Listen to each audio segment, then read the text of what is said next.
I seem to be recording. Ooh, this was not expected.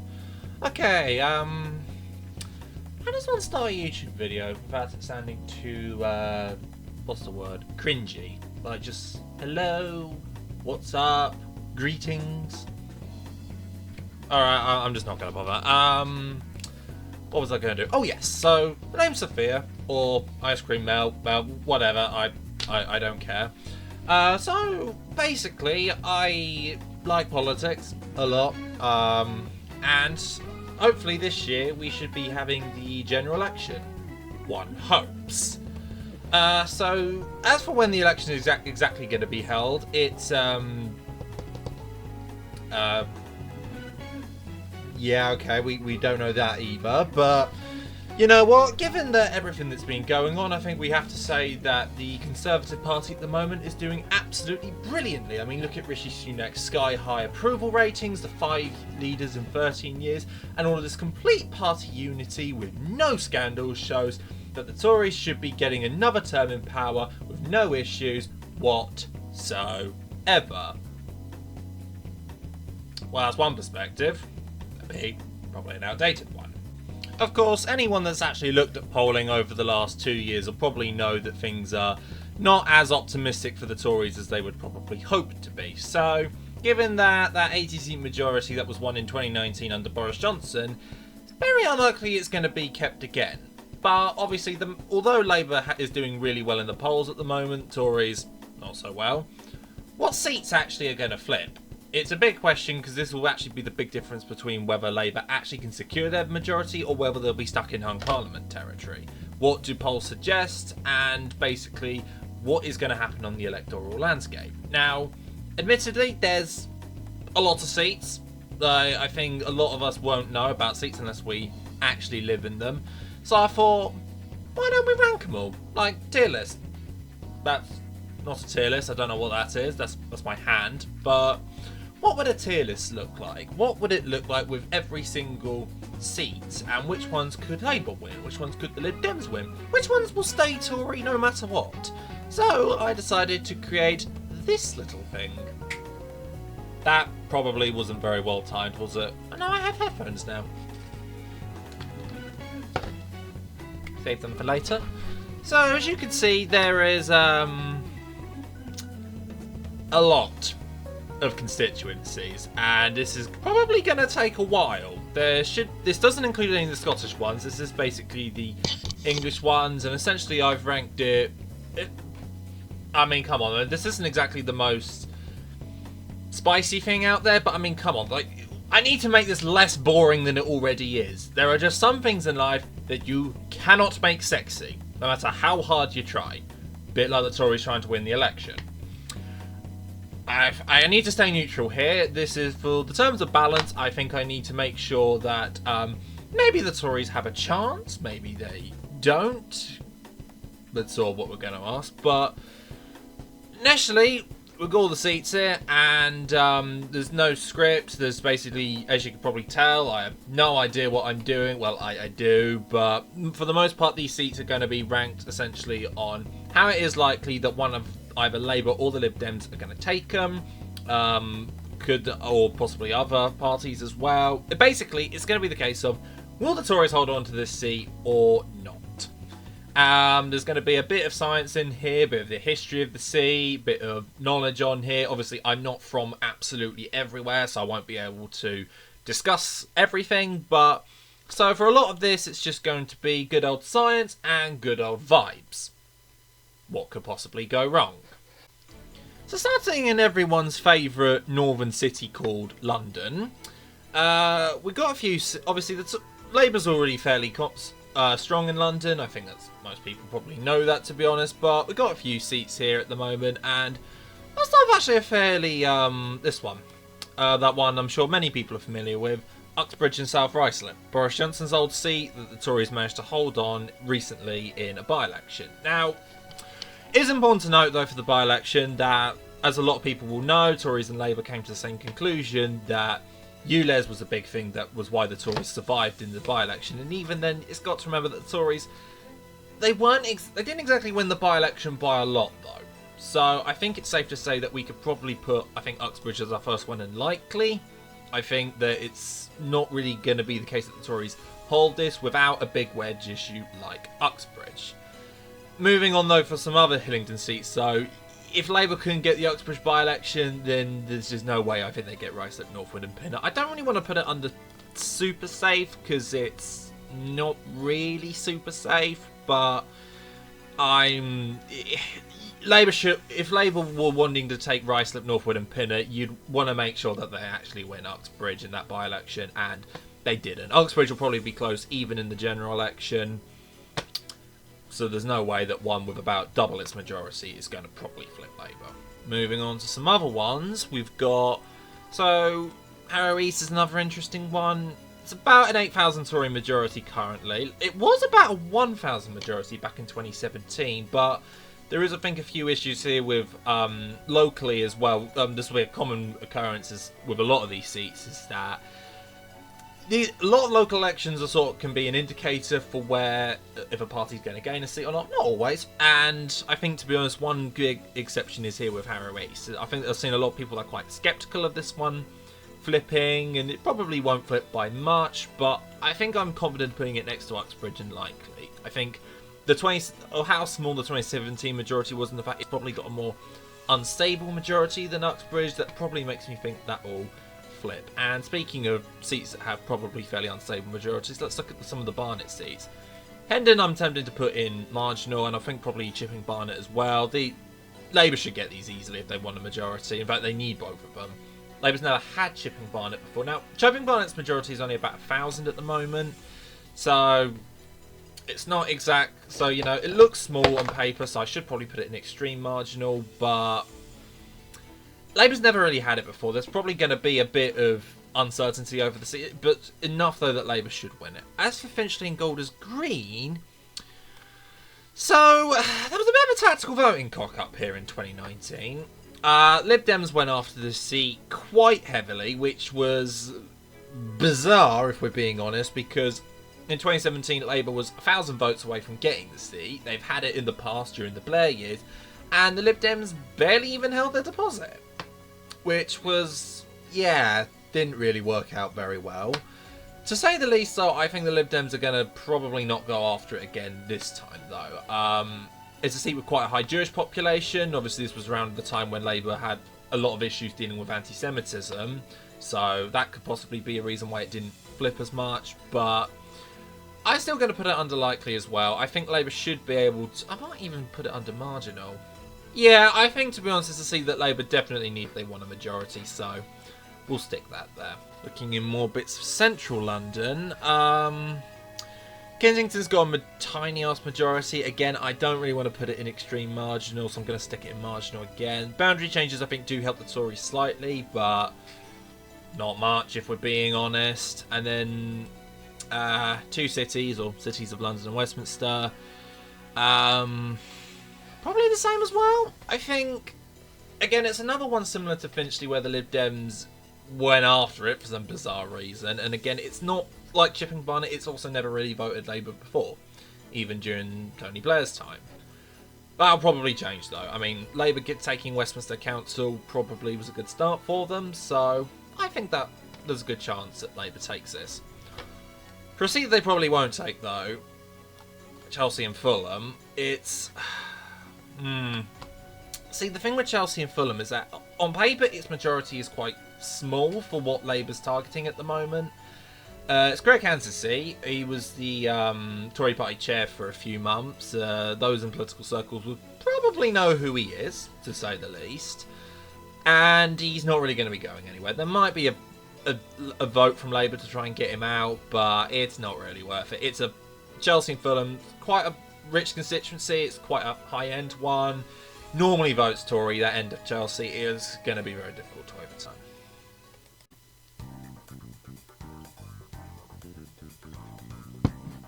Water. I recommend. Very good. Where were we? Chingford. So, honestly, this could be identical to Chipping Barnet at this point. It's another seat that's... But I'll put it right next to it. It's another seat that's never really voted Labour before. It's in Duncan Smith's seat, and I think that, again, there's probably going to be a bit of a campaign to go after him. There was in 2019, because his majority got cut in half, despite Labour getting obliterated basically everywhere else. So that's probably going... It's probably going to cut more into his majority again. Maybe not... Probably won't be a huge swing compared to some places, but enough to take him out, though. If we have a little look at, say, some of these other seats, though, I mean, Romford's not going anywhere. Current Tory MP, though, I think has had a few issues, to say the least. I'm not really going to comment too much on it, but Labour did have Romford back in 97, lost it 4 years later in 2001. I think it was one of 6 seats that Labour lost that election, so yeah, I mean, that's not happening, going anywhere, and I'm tempted to put the same in Hornchurch and upwards. Not like super safe seats, like Labour's had them before, so I think that probably should disqualify them being put here, but I mean, come on, this isn't exactly Labour territory here, if we're being honest. Oh, that's all of North London. That wasn't as many as I thought, actually. So South London, which, if you're from London, which well, not really, basically a different part of the country. Let's never repeat that again. Okay, Wimbledon. Interesting, this one, because I said earlier for Finchley that it's unlikely the Lib Dems are going to try and go for Finchley again, since that could be a bit of a tactical voting split. They're definitely going to go after Wimbledon, though. I think this is going to be one of the very few seats where there is genuinely going to be a three-way tie between constituencies. So I actually probably will put it under the first one under extreme marginal. Whether it's the Lib Dems or whether it's Labour that take it, though, I genuinely don't have a clue. I think both parties will target it massively. Probably might benefit the Lib Dems a bit better. It's that they're starting to do really well in South West London. They've got a lot of seats on the council. Boundary changes give it a bit from Kingston and Surbiton, which is a Davy seat. Quite a good, strong Lib Dem area. So, yeah. I think there is a chance the Lib Dems do take it, but Labour could get it as well. I think it wholly depends. As for some more in South London, so Carshalton is like, what, 600 vote majority at the moment for the Lib Dems. That should be easily picked up. It was surprised they even lost it in 2019. Sutton, though, this is Lib Dem. It's definitely not Labour. They used to have it before they crashed and burned in 2015. I'm putting it under toss-up. They might focus more on these two, but Sutton should definitely be a seat I think the Lib Dems will go after. I don't know if they've got a candidate there. I mean, Sutton Council, Lib Dems have started doing really well there, so it certainly is going to be a seat that they target. I don't know whether they're going to get it, though. Other bits of South London, so Croydon South. On paper, this only has a 12,000 majority, which is not big. I don't actually think there'd be any other election where I'd be able to say that sentence and probably not be instantly disqualified for anything. So, that being said, though,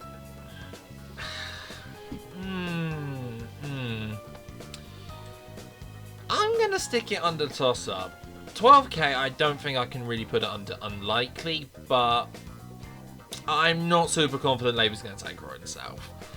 There's a lot of strong Tory bits in it there. Labour's had quite a few problems locally in Croydon. Not that that's always going to translate over. I mean, otherwise it would in the council elections, not really in the general election seat. But I think it is certainly worth mentioning. Yeah, I don't think Labour need it for a majority, but it's certainly not really going to... I think it is still definitely going to be a really tricky seat. With Croydon Central basically secured, though, which is soon to be Croydon East, Labour probably could put more resources there than they normally would, but I'm not confident they'll get it. As for seats in Bexley, so Old Bexley, by-election here, back in 2021, around the time when the Tories polling started to drop a bit, but before Labour, it was like a week before Labour started all their leads. Labour's not going to win it. I think that I'm quite still. Bexley Heath is probably more marginal. I think, to be honest, I think it's about the same as Croydon South. The majority, I think, is about 12,000, which, again, it's not huge, but a lot of these outer London seats, I think, are going to have smaller swings against them. Which makes sense. Labour did fairly well already in London in 2019 and then completely crashed and burned everywhere else. You'd expect smaller swings in London. And then we got Eltham. So Eltham and Chislehurst. So easy somebody I know is already going to say and go, what are you talking about? Eltham's a Labour seat already. And here I have to talk about the good old boundary changes, because Eltham and Chislehurst gets a big old Tory bit from Bromley, Chislehurst, as the name it suggests, and flips it to the Tories if it was held in 2019. That being the key word, in 2019. That's not one word. Okay, look. Labour should easily take this. I get this back. I don't think that's really controversial, to say the least. As for some more bits in South London, so obviously I said that Tory bit from Eltham ended up in Tory bit from Bromley ended up in Eltham, but as for Bromley though, if this was old boundaries I'll probably put it under unlikely, but a lot of the I guess Labour bits or like more Labour friendly areas of Bromley go elsewhere, some of which includes this very next seat, Beckenham and Penge. So current Beckenham has about a 14,000 majority, but once again our good friends the boundary changes skew this massively in Labour's favour now. It gets as the Penge bit is, I mean, I think it's probably more Labour leaning, I'd assume it is. Again, I don't want to put it in extreme marginal. I know it might even be like a big Labour. It's definitely a big Labour target. I'm going to stick it in marginal. Someone's going to disagree with me on that, but that's what I feel most closely about. And Orpington, absolutely no way. I might even put it in ultra safe, actually. Yeah, you know what? I will. Like, I think there are some bits of, if Beckenham and Penge and Bromley's already going to be a bit of a challenge for Labour, even seats like Croydon South and Bexley Heath would be. Orpington, there's absolutely no chance that Labour's going to take it, which, yeah, I mean, if there is one Tory seat in London that probably stays, it is this one. I'm confident on that. Okay, so the easy bits out of the way. How many South East seats are there? Okay, here we are. This is all the South East. From where my mouse is, I don't know. It's not actually showing up. So yeah, everything from Isle of Wight West up on that doesn't do anything either. I don't know why I'm doing that, but okay, there's a lot here. Let me just continue. Okay, so starting in Oxfordshire, we've got Banbury. I would say boundary changes makes it easier for Labour. Like the creation of Bicester and Woodstock, which is a new seat. I hope I'm pronouncing that correctly. I'm going to be insulting a lot of people with my pronunciation here, so I do apologise in the future. But, Banbury, yeah, I think it's likely. I think Labour's got a lot of good votes within the centre of Banbury. A lot of the rural bits probably won't be as kind to Labour, but I think it's going to be a reoccurring theme for a lot of these seats. That if Labour is able to build up a lot of votes, I think in the centre of Banbury, like in the centre of the main towns in there, as long as the Tory vote gets more diluted in some of the constituencies, that is probably where I see Banbury getting flipped to Labour. And obviously for the Tories, it'd be the opposite, making sure that the rural bits have more of their votes and there's less in the towns that Labour's able to pick up. But given how things are going currently for Labour, I'd put that on that Labour's likely to take Banbury.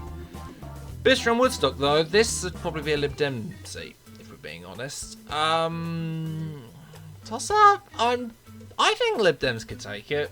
I think, again, centre of Bicester, there's definitely a lot of votes Lib Dems could pick up there, but it's a new seat, though. There's a lot of unknown about it.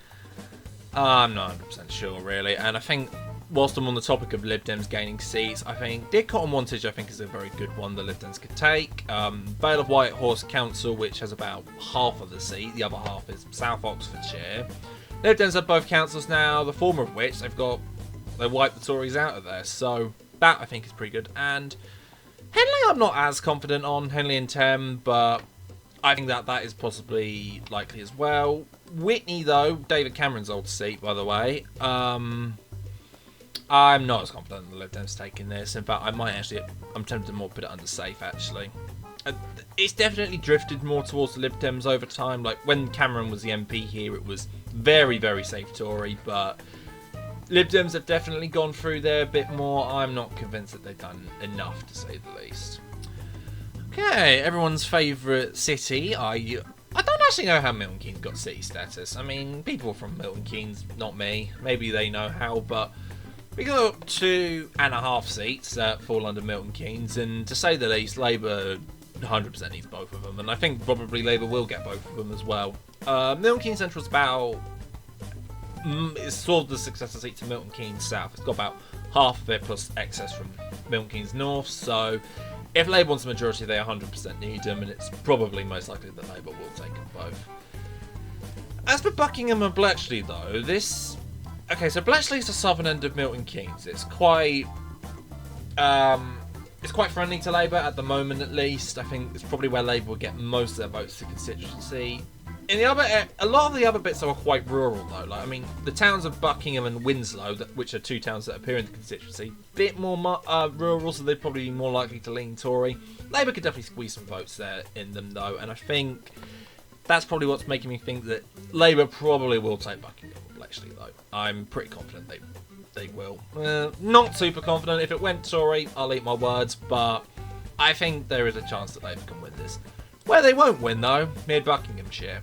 This has basically got most of the Tory bits of Old Buckingham, plus Tory bits of Aylesbury, and I think might be a bit of Cheshire and Amersham in the seat. It's not going anywhere. I'm certain of that. Speaking of Aylesbury, so there's less rural bits in here than the old seat. A lot of it's the town of Aylesbury. It is more concentrated itself. So I think the camera just fucked up for a bit there, but yeah, I'm gonna stick it under. Maybe not likely, but I'll go for toss-up. I think it's likely that Labour takes it, but it wholly depends how much of the vote they're able to get in the centre of Aylesbury. Like, I think there's still definitely a good chance the Tories hold on in it. And now, starting for a seat that isn't actually Tory anymore, and that's Cheshire and Amersham. If the by-election hadn't happened, I'd probably put this elsewhere, but I think the Lib Dems should be able to hold it. It's probably one of the more friendly seats out of the Lib Dems wins in the by-elections that they should be able to hold, but I'm not going to put under marginal. I think it's too, it might be too generous, and I could end up eating my words. As for Wickham, I'll put Wickham is a bit similar to some of these seats in that it has never voted Labour before, or at least not properly. There's a lot of Tory bits in it, but let's put it under likely. I think it's very. I would be very surprised if actually the Tories did hold on in Wickham. Steve Baker's seat, by the way, who is quite a well-known Brexiteer within the Conservatives. So yeah, I don't think he survives into the next election. As for Beaconsfield, next Windsor. Windsor. Yeah, that's no. I mean, Lib Dems did quite well here locally. Not convinced this is going anywhere. God, this mic is really not doing it. It's like my voice probably needs to be louder, more booming. Like, hello, more voice, projection. No, it just looks weird, doesn't it? Where were we? Okay, Maidenhead. Theresa May's seat. I think I'm probably going to put this next to Windsor as well. It's not like one of the safest Tory seats ever, but it's going to take a lot to flip it. And then we got Bracknell. So Labour took Bracknell Council, Bracknell Forest Council, if we're going to give it the full name.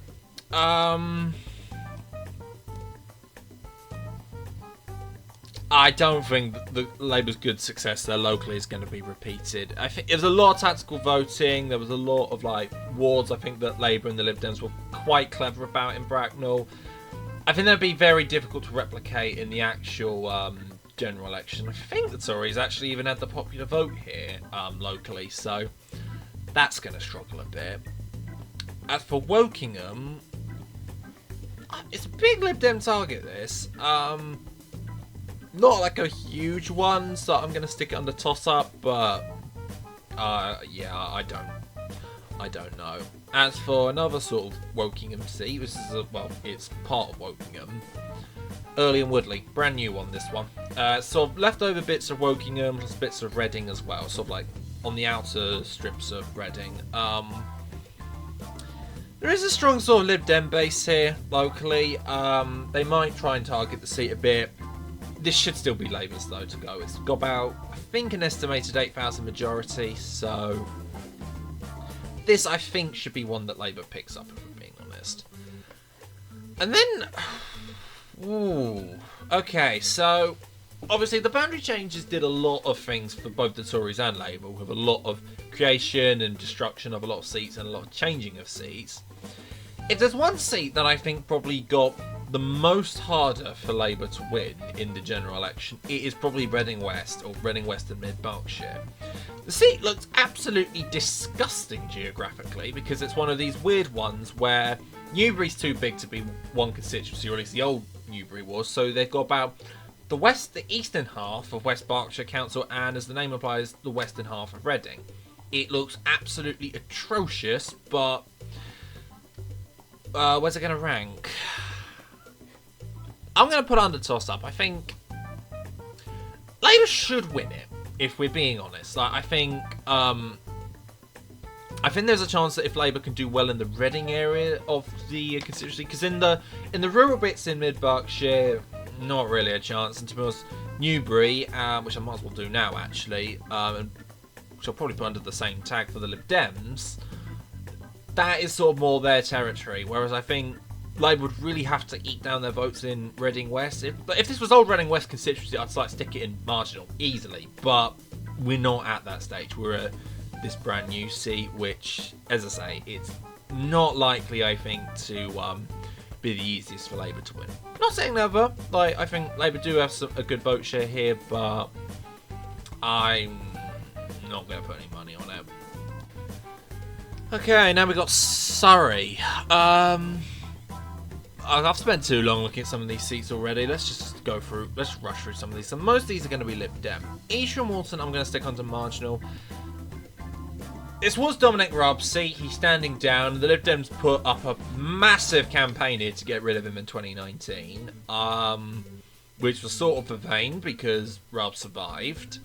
But it was a really safe Tory seat beforehand, but I think the Lib Dems will want to finish the job. It's only like 2,000 majority at the moment. It'd be a bit of a waste to let all of it just not go anywhere, so I think there'll be movement here. As for some of these other ones, let's put like Woking and Guildford as likely Lib Dem games. I think these are sort of areas that the Lib Dems would probably need quite heavily. And I think also Godalming and Ash I'll put in toss-up. This is Jeremy Hunt's seat, or at least it will be. He's in South West Surrey currently. This has half of South West Surrey pretty much. It's one of the two split seats. I think the Lib Dems will put a big campaign in here to get rid of him. And I think, to be honest, there's a good chance it might work. Maybe Hunt survives, I'm not certain sure. Also, the other half of South West Surrey, Farnham and Borden, I'd stick in here as well. Odd seat, this one, but I think if the Lib Dems can pick Godalming and Ash, I think they'll get this one as well. But this one I think is probably more likely, just because I think it's going to have more Lib Dem resources, if we're being honest. What about the rest of these? Reigate I don't think is going anywhere. It's about an 18,000 majority currently, but it's Labour's in second, Lib Dem's very close third. It's not really where you'd expect Labour to do well though. Epsom and Ewell, no chance. I'll be very confident about that actually. Runnymede and Weybridge, no. Surrey Heath, I think the Lib Dems could take Surrey Heath. Michael gave seat by the way, but nope. East Surrey, no. Spelthorne, no. Dorking and Hawley, ooh, Dorking and Hawley. This is old Mole Valley, or at least most of Mole Valley. It's a big majority, but I think Lib Dems could probably take it though. Oh god, I got through Surrey pretty quickly. Hampshire next. Okay, everything in Hampshire is basically either stupidly safe Tory or stupidly marginal Tory. So let's start with some of the safe ones. North East Hants and North West Hants, I am certain about that. East Hampshire, again, I mean, Tory's got a bit of a battering here in the local elections. That don't mean anything. There's not enough juice in this seat for either Labour or the Lib Dems to take it. As for some seats that I think the Lib Dems probably will take, we've got Winchester and Eastleigh. So, Lib Dems do really well on both these councils. And now, this feels a bit weird putting Eastleigh in marginal, considering it's got a 14,000 majority currently, whilst Winchester has about a 900 majority, both for the Lib Dems. But the boundary changes do sort of even the two out a bit, make Winchester a bit harder, Eastleigh a bit easier, and given that the Lib Dems have had a lot of history in these two seats, both locally and at national elections, I'm actually quite confident the Lib Dems will take both of these, to be honest. One they're probably less likely to take, which I'm going to put in unlikely, is Romsey and Southampton North. Probably Lib Dem as well, I think. There is a good chunk of Labour vote that I think you could probably eat into in the Southampton end, but that's you need a lot of tactical voting, I think, for the Lib Dems to take it. It's the only way I see them actually taking the seat. As for some ones that Labour could take, so Southampton Itchen, I'm tempted to put that under extreme marginal, actually. 2017 Labour nearly took it, and by nearly I mean they were like 31 votes away. I think it was the most marginal Tory seat out there, but yeah, the Tory MP there is also standing down as well, so this I think should be a very easy pick-up for Labour. As for, New Forest East and West, those 100% aren't going anywhere. New Forest, it's like one of the safest Tory ends of the country. Let's look at Portsmouth North. So this is Penny Mordaunt's seat, and I think, given the fact there's a lot of talk on her being the next Conservative leader of the Conservative Party, assuming Rishi Sunak loses the election. Now, if she is taken out of Portsmouth North, that is good. There's your Portillo moment. So I probably will put this under toss-up. I think Labour don't seem to be targeting it themselves. Like, Labour's big list of constituencies and that they want to go for. They say that Portsmouth North is not one of their priority seats. I wouldn't be so sure. I mean, they had this in the Blair years as well, so I'm going to stick Portsmouth North here, just because of the sake that if Labour do take Portsmouth North, they have just done a Portillo moment. I'm pretty certain. So, I mean, obviously Portillo moment is quite subjective, but for how big of a name that Mordaunt is, and for the sake that she likely does have quite a big political career ahead of us, Labour taking this and absolutely trashing that would be, I think, would be quite successful, to say the least. Oh yeah, and to be honest, after that monologue about Mordaunt, I should probably mention at this point that if somehow there is a Tory MP watching this out here, or for anything, I genuinely apologise, because this is probably going to be the most depressing and pessimistic thing that you've probably seen. As you could probably tell by how many of your colleagues would probably be out of a job at the time of the next election, to put it very bluntly. Not all of them. There will be Tory MPs left at the end of the next Parliament, but yeah, I'm not counting a lot here so far, and I'm in some of the Tory safest areas. So, and to make matters worse, we've got a lot of other seats coming up here. Let's start with Basingstoke. Basingstoke. So, also do Aldershot as well, because these two seats are quite similar. Labour's never won either of these two seats, but they have done quite well here in the recent local elections, and they have actually been starting to get votes here. Basingstoke's, I think, about a 14,000 majority. Aldershot, I think, is about 16,000, 17,000. Big on paper, but Aldershot I'm not super confident on, but Basingstoke, I think it is likely that Labour actually do take Basingstoke. I think they are targeting both seats. I think probably they got a bit of adrenaline from the local elections, is my guess. So I think there is a chance for Labour to win those seats. Alright, let's finish off Hampshire here. So Havant, or is it Havant? Haven? No idea, and no, it's not going anywhere. Gosport. Lib Dems at the council, but I'm going to put this next to Romsey. I don't think the Lib Dems might put a bit of work in here, but they might just stick their resources in Winchester and Eastleigh. Fareham and Waterlooville. So this is half of Fareham and about half of Meon Valley, one of the abolished seats now in Hampshire. This is Suella Braverman's seat, and it's not going anywhere. I know there might be temptation, I think, from Labour or the Lib Dems to put up a big fight against Braverman, but It's important to note, though, that would you target that seat if, say, she wasn't there? If that was a blank seat that had nobody of importance, which sounds a bit rude saying that out loud, but if that was just a general Tory backbench MP, which I guess Braverman is actually now, to be fair, but you know what I mean. You wouldn't go after him. It's too big a majority. And speaking for the final one, we got Hamble Valley. Sort of a new seat, but it's got the other half of Fareham. I think, to be honest, this is more likely to flip than Fareham. There are some Lib Dem bits in the seat that I think, because it does get a chunk of Eastleigh as well, including the MP for Eastleigh, Paul Holmes. He is standing here rather than in the actual Eastleigh constituency, so he is going to survive. I'm pretty confident he will. I don't think the Lib Dems will be able to get enough of a showing in the seat, to say the least. Finally done with Hampshire, so now we got some seats in Sussex. So let's start with some ones that Labour's probably going to get. Crawley, I think I'm going to put under marginal. I think Labour's done quite well there locally, and Crawley's a standard bellwether seat. I think Labour should be winning Crawley, if we're being honest.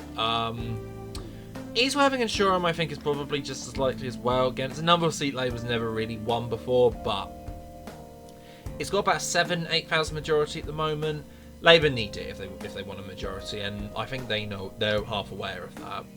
For the other Worthing seat, Worthing West, this is not as likely for Labour, but it's still possible. I'm going to stick this under likely. I think Labour do look to be putting a lot of resources there. Worthing used to be quite a very safe Tory town, but it has drifted towards Labour over the last few years. I think some of that momentum can be seized in the general election. That's probably about where the good news for Labour ends here, though, because most of these other seats are probably not going anywhere. Arundel, definitely not. Bognor Regis, probably some Labour vote here, but I don't think that's really going to go anywhere. East Grinstead, Uckfield, I'm half tempted to put this under ultra safe because it's a weird seat as well, and again, a lot of big Tory areas here. It's not going anywhere. Mid Sussex, I'm probably going to put it under. Lib Dems do have a strong standing in this new Mid Sussex seat as well. I'm going to stick it under unlikely. My guess is that the Tories keep Mid Sussex. That is would be my overall prediction, but I think either one of Labour or the Lib Dems could do quite well here and maybe do like an upset or a surprise. I won't rule it out, which is probably why I don't feel comfortable putting it safe. As for Chichester and Horsham, councils that the Lib Dems took locally, Chichester I think more likely. I'm going to stick that in toss-up. I think now obviously Lib Dems, unlike Labour, do quite well in some rural bits, so Chichester losing rural bits to Arundel and South Downs is not necessarily detrimental to the seat, but the Dems will still need to put up a big show here. As for Horsham, I'm going to stick that in unlikely. I found it just as likely as Mid Sussex, I think, for the Lib Dems to take it. That's for East Sussex. Lewis and Eastbourne, I think. I'm going to stick. Oh, there we go. These should both be marginal. Lib Dems had both before they collapsed in 2015. Tories got wiped out in Lewis Council last year, which was not really a good showing from them. And Eastbourne, the Lib Dems did have in 2017. So I'm pretty confident the Lib Dems will take both of these back, to say the least. As for the rest of Sussex, so Hastings I think is a good Labour target. I think I'm going to stick that as a marginal as well. Labour should quite easily. Actually, no, I'm going to bring Southampton Itchen down as well. I think actually both of these, because it's not like a super safe seat for sort of like a super marginal seat. Like this isn't like one that normally votes Labour if say everything was equal, because it didn't in 2017. And I think Hastings is roughly the same as well. These two though, nope. I'm fairly confident on those ones. Okay, Kent. There's a lot here. Christ. Okay. Let's get some easy ones out of the way, and by easy I mean like safe Tory. Wilder Kent. Brand new seat this is. It's a lot of the rural bits of Ashford and rural bits of Maidstone. There's like no proper big towns here for Labour to get any sort of vote in. No, it is one of the safest Tory seats, so I'm very confident doing that. As for the rest of these, there's like a Tonbridge. I think actually I could probably put in here as well. Chatham and Aylesford, again, I'll stick it unlikely. I think it has voted Labour in the past, but out of the 3 Medway seats, this is the most unlikely, I think. As for 2 that are quite likely, I'm gonna do I put Rochester and Gillingham in likely? Because, you know what, controversially, I think I will. I think these used to be quite strong UKIP areas. Rochester actually was UKIP for a brief time. And a lot of these, I think, were areas that Labour could capitalise votes on. Labour's obviously taking Medway Council was a big part of, was a big sort of moment, I think, in last year's local elections. I think there's a good chance some of that spills out into the general election as well. As for another area that Labour took in the local elections, we've got Gravesham. Again, Labour needs to get most of their votes here in the centre of Gravesend, which is like the main town under Gravesham. I think I'd put that up in the same spot. Then we got Dartford, so...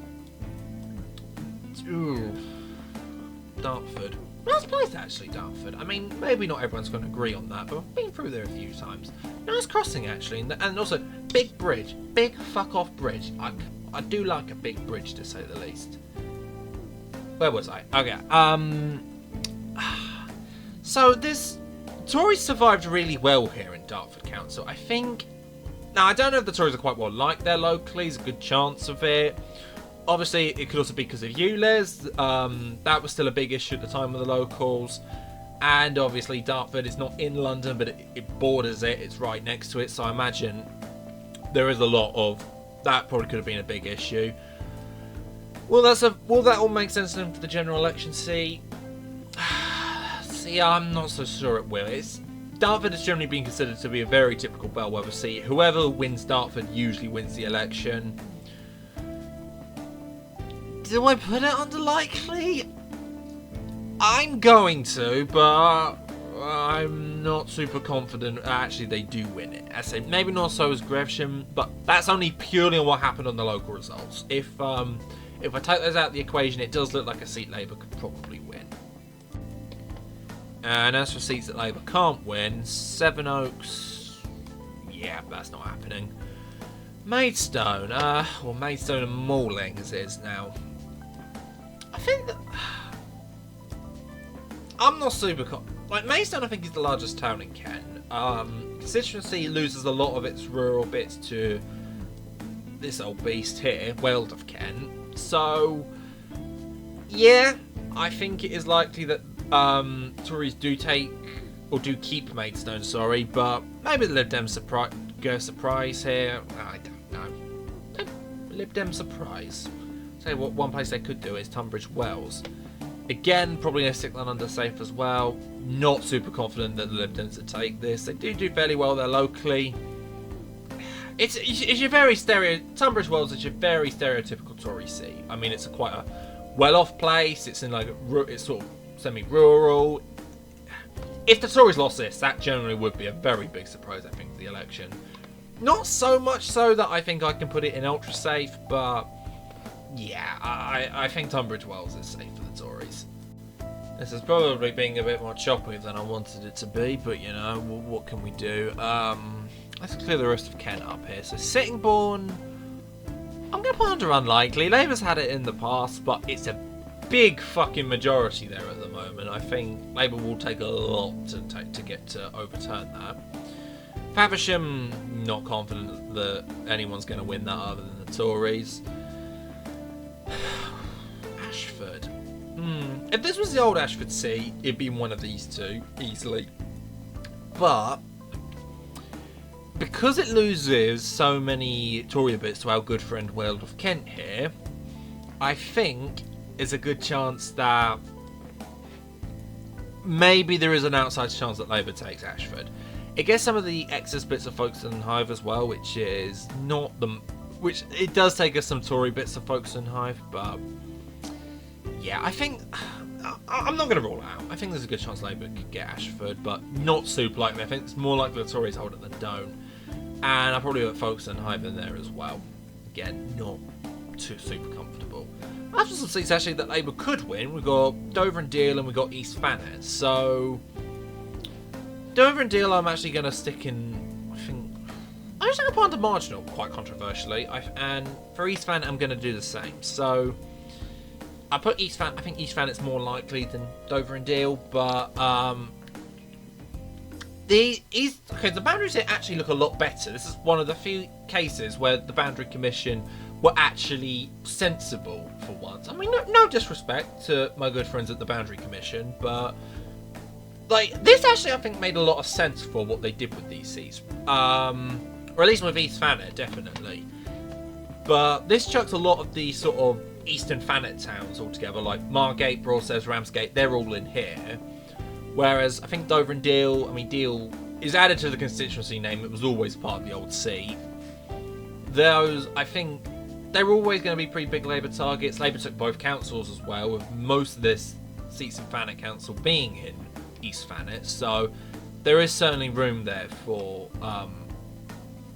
Labour to do well there. As for Herne Bay and Sandwich, which is a weird seat, it's mishmash of excess bits from Canterbury, Dover and Thanet councils.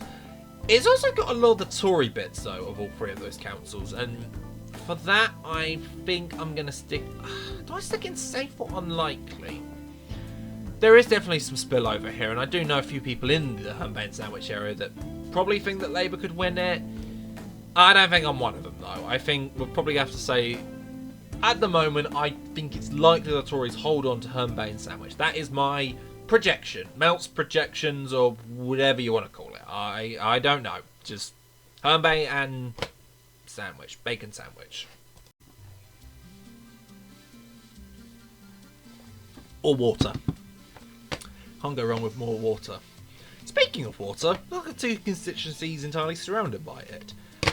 That was a horrible pun. I don't know. It wasn't even a pun. It was just... Okay, the Isle of Wight. So it's in two constituencies now. So this might sound a bit of a stoner idea, but I generally think probably either one of these seats is probably more likely to be lost than if it was just still one seat. And so the main reason for that, I think, is that there's a lot more of an incentive to go after them now because there's now two of them.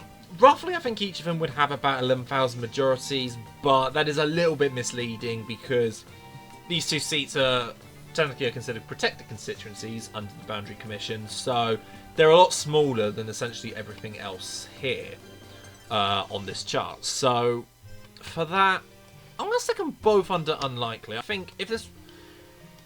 Old Isle of Wight, I'd probably have put the same here as well. I think both seats are about as equal. I think if Labour takes both of them, and I think it would be Labour, the Greens do have some results here locally, but they won't get these nationally. And then again, the Lib Dem used to do really well here, but they've sort of fallen off a bit. I think it's either Labour takes both of them or takes neither of them. And I think Labour won't take either, but I might be proved wrong there. We'll see if I am. And that's all of the South East, which is a good chunk of the Tory seats. So, South West though. Oh god, how long am I into this? Long enough. Okay, this is going to be very long. So, let's get these through quickly. So, I said quickly, and I don't even know where I'm going to stick these. Tewkesbury, I'm going to stick under safe. Oh god, even the thing's starting to lag a bit. I'm not convinced that Tewkesbury will go anywhere. Tories lost the council here, but not looking at it. And then North Cotswolds, I think I'll also put under ultra safe as well. It's another very stereotypical Tory seat, and there's not really much of a fight back from any of the other parties here. I know Lib Dems do have Cotswold Council, but most of their vote, I think, is based in the bits that come under this seat, South Cotswolds. Which, again, I don't think is going to be a massive likely seat for the Lib Dems to take. Maybe I'm wrong though. Maybe Lib Dems do take it, but I'm not going to be super confident. Stroud, I think, should be quite an easy Labour gain. They 100% need it if they want a majority. Gloucester, I think, is going to be a bit more tricky. I'll put Gloucester under likely, but again, Labour definitely need Gloucester if they want a majority. Cheltenham's got like a majority of 900 for the Lib Dems. I'll put that one next to Carshalton. That should be taken by the Lib Dems. ideally for them. As for the Forest of Dean, maybe Labour win it. Greens have quite a big showing here as well. So Labour would probably need to eat into a lot of that Green vote. But yeah, I'm not super confident that Labour take Forest of Dean. As for some of these other seats, East Wiltshire, 100% no way. Salisbury and I think South West Wiltshire. Maybe Labour do get some bits into the centre of, say, Salisbury, or in South West Wiltshire, which includes, like, Warminster and Trowbridge. I don't know how you pronounce it. They could be, I think, good areas for Labour to get some votes in, but that's not going to be enough to win the seat, though. Look, it's drowned out by too much rural stuff. Rural areas, I think, to put it bluntly. And then Chippenham. I'm going to stick this under toss-up. It's a very drastically different seat that to the old Chippenham constituency, because it eats into a big chunk of North Wiltshire, one of the now abolished constituencies. I think it's like half Chippenham, half North Wiltshire, if I remember that correctly. I can't remember. The other half of that goes into Melksham and Devizes, which I'm going to stick in safe. It'll be the Lib Dems if they put if they actually do well here. I'm not so convinced they will. So we'll stick that in safe as well for the time being. How many more of these do I actually have to go? Oh dear. This is going to take a lot longer than I think, like a few hours. Let's look at the rest of these. Okay. Swindon. Okay, so Swindon South Labour should easily take. They've got almost like every council seat there, so that should be a good one for them. Swindon North's a lot harder. I think there's a bit more rural bits to it. If the locals are anything to go by, though, Labour should take Swindon North. So I think it feels a bit high putting it up, given it's got about the same majority as Portsmouth North. And actually, I guess as I said, Labour's probably got more of an incentive to go up to Portsmouth North than Swindon North, but I think, to be honest, I think there's more concrete Labour vote here. Like Portsmouth, locally, I think is the reason why Labour aren't going after it so much, but it's also because the Lib Dems do quite well in Portsmouth. Swindon, it's Tories or Labour, mainly. Maybe there's an odd Lib Dem in Swindon. If there's like a Lib Dem Swindon councillor that somehow watches this, I don't know how they would, but I am very sorry if I forgot you were there, but yeah. So, speaking of those Lib Dem areas, let's look at Thornbury and Yate. This, I think, used to be Lib Dem. I think there's a good chance they can pick it up again. And then Filton and Bradley Stoke. So, South Gloucestershire areas here. I think likely, high up end of likely, I think. The majority, I think, is about 5,000-6,000, but it eats into some of the Tory bits of Kingswood. Soon to be abolished, even though there's a by-election there currently, as time of this going out. So that'll be I think, interesting to see what happens in Fulton Bradley Stoke. But Labour should get it. They need it for a majority, if we're being honest. Right. This is an interesting one. North East Somerset and Hanham. Seat of the Right Honourable Jacob Rees-Mogg. Don't know if you've ever heard of him at all. It's a very different seat, though, to the old North East Somerset, because it's half of the old seat and it's half of Kingswood.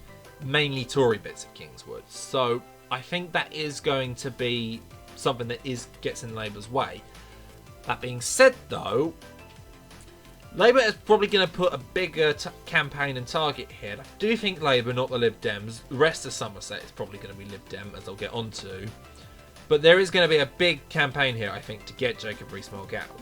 From Labour personally, I imagine. So, for that reason alone is probably why I think it just about nips itself into toss-up, because I think Labour are going to put more resources here than they probably should do, or more than I'd recommend, to say the least. As for North Somerset and Western Supermare, I think both of these go into unlikely. I think, again, there's a good chance that Labour do pick them both up. The majorities aren't massive, but I don't see it, if I'm being honest. And then we got a lot of Somerset seats. Again, most of these I think will be good Lib Dem targets. Taunton I think is quite a good Lib Dem target. Taunton and Wellington. Yeovil as well. I think that's Paddy Ashdown's old seat. I might be wrong, but I think that was his old one. Wells and Mendip Hill, which is very different to Old Wells. I'm going to stick it under toss-up. I still think there's a good chance Lib Dems can take it. Glastonbury and Somerton I'll put under likely. Big Tory majority there, or at least there was. But obviously Lib Dems won Somerton and from the by-election. The lady who won that, I think Sarah Dyke her name is, she is going to this one. Not through Mini Somerset, which, to be honest, I think had probably gone to toss-up. I used to think that I think Labour had a good chance of winning this. I definitely think that Labour are sort of giving up here, and I think the by-election was anything to go by when Labour did pretty terrible. So that's going to be my guess. I think Glastonbury and Somerton is more likely than... Actually, you know what? Maybe I'm a bit more pessimistic. I think maybe Labour do eat into a few votes here from the Lib Dems, but I'm not super confident. As for Bridgewater...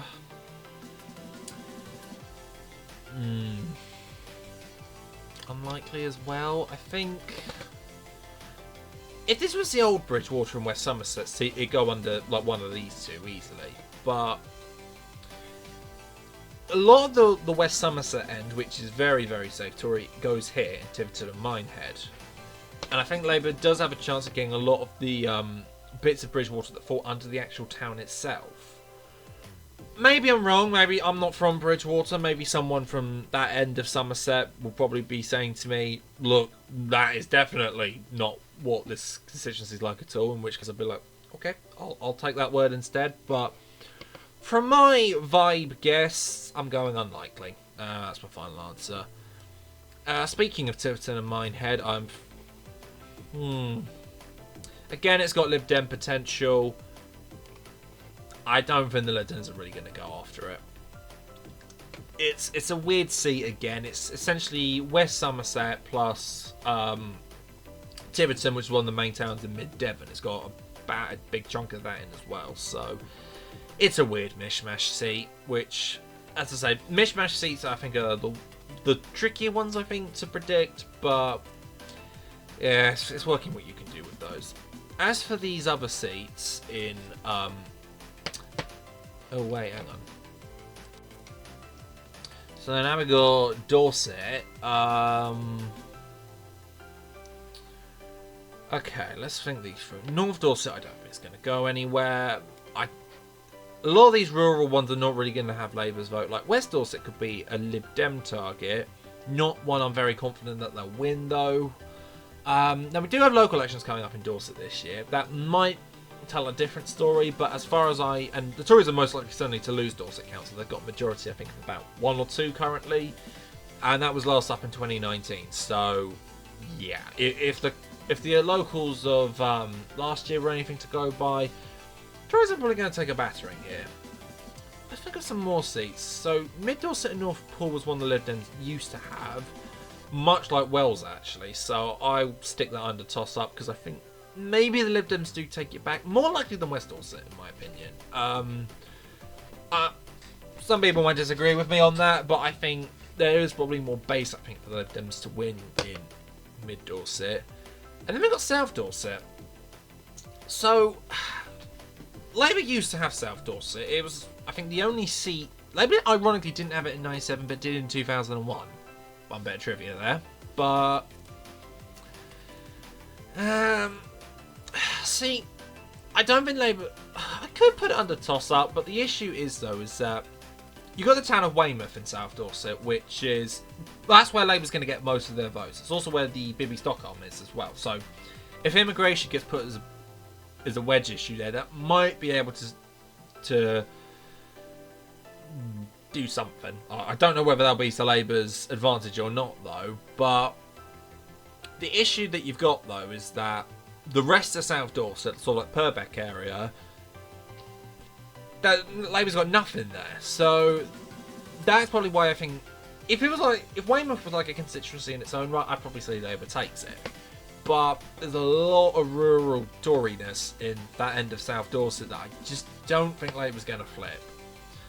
As for some of these other, Christchurch, no way. I think very. I mean, Lib Dems did have this once in a by-election and then lost it in 1997 of all elections. So that is not going anywhere. I'm pretty certain of that. Poole, I don't reckon is going to go anywhere either. I don't think it's as safe as Christchurch is, but I'm not really going to put anything on. I don't think there's anything I can really say about it. The Bournemouth seats, I've had to go Bournemouth apostrophe, which I don't know if anyone can see this on it because I made these hexagons too small, I think. How do I do a good old zoom in?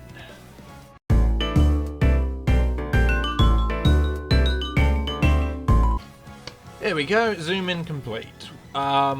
Which probably means it's now going to take me forever to scroll through this, but hopefully it means that the seats are a little bit clearer. So we've got Bournemouth East and West, so yeah, these, again, these are quite similar seats, I think, to say Basingstoke. Where did I put Basingstoke?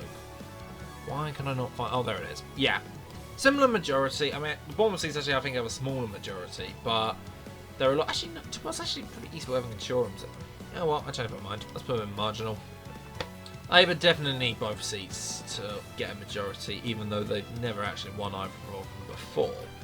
But again, it's an area that there's a lot of Lib Dem vote in Bournemouth that I think could be absorbed by Labour. A lot of stuff that is not really going to help the Tories, if we're being honest. Moving on to another county called D, Devon. Starting with North Devon, this should... this will be, I think, a pretty good Lib Dem gain. I'm not 100% confident. Again, like Wells, Mid Dorset, North Poole, among those seats that the Lib Dems lost in 2015, that probably will get back. It's some of the stronger ones, so I'll stick them there. Then we've got Central Devon. This is a weird seat. It's got bits of West Devon, bits of Tynebridge, bits of Mid Devon.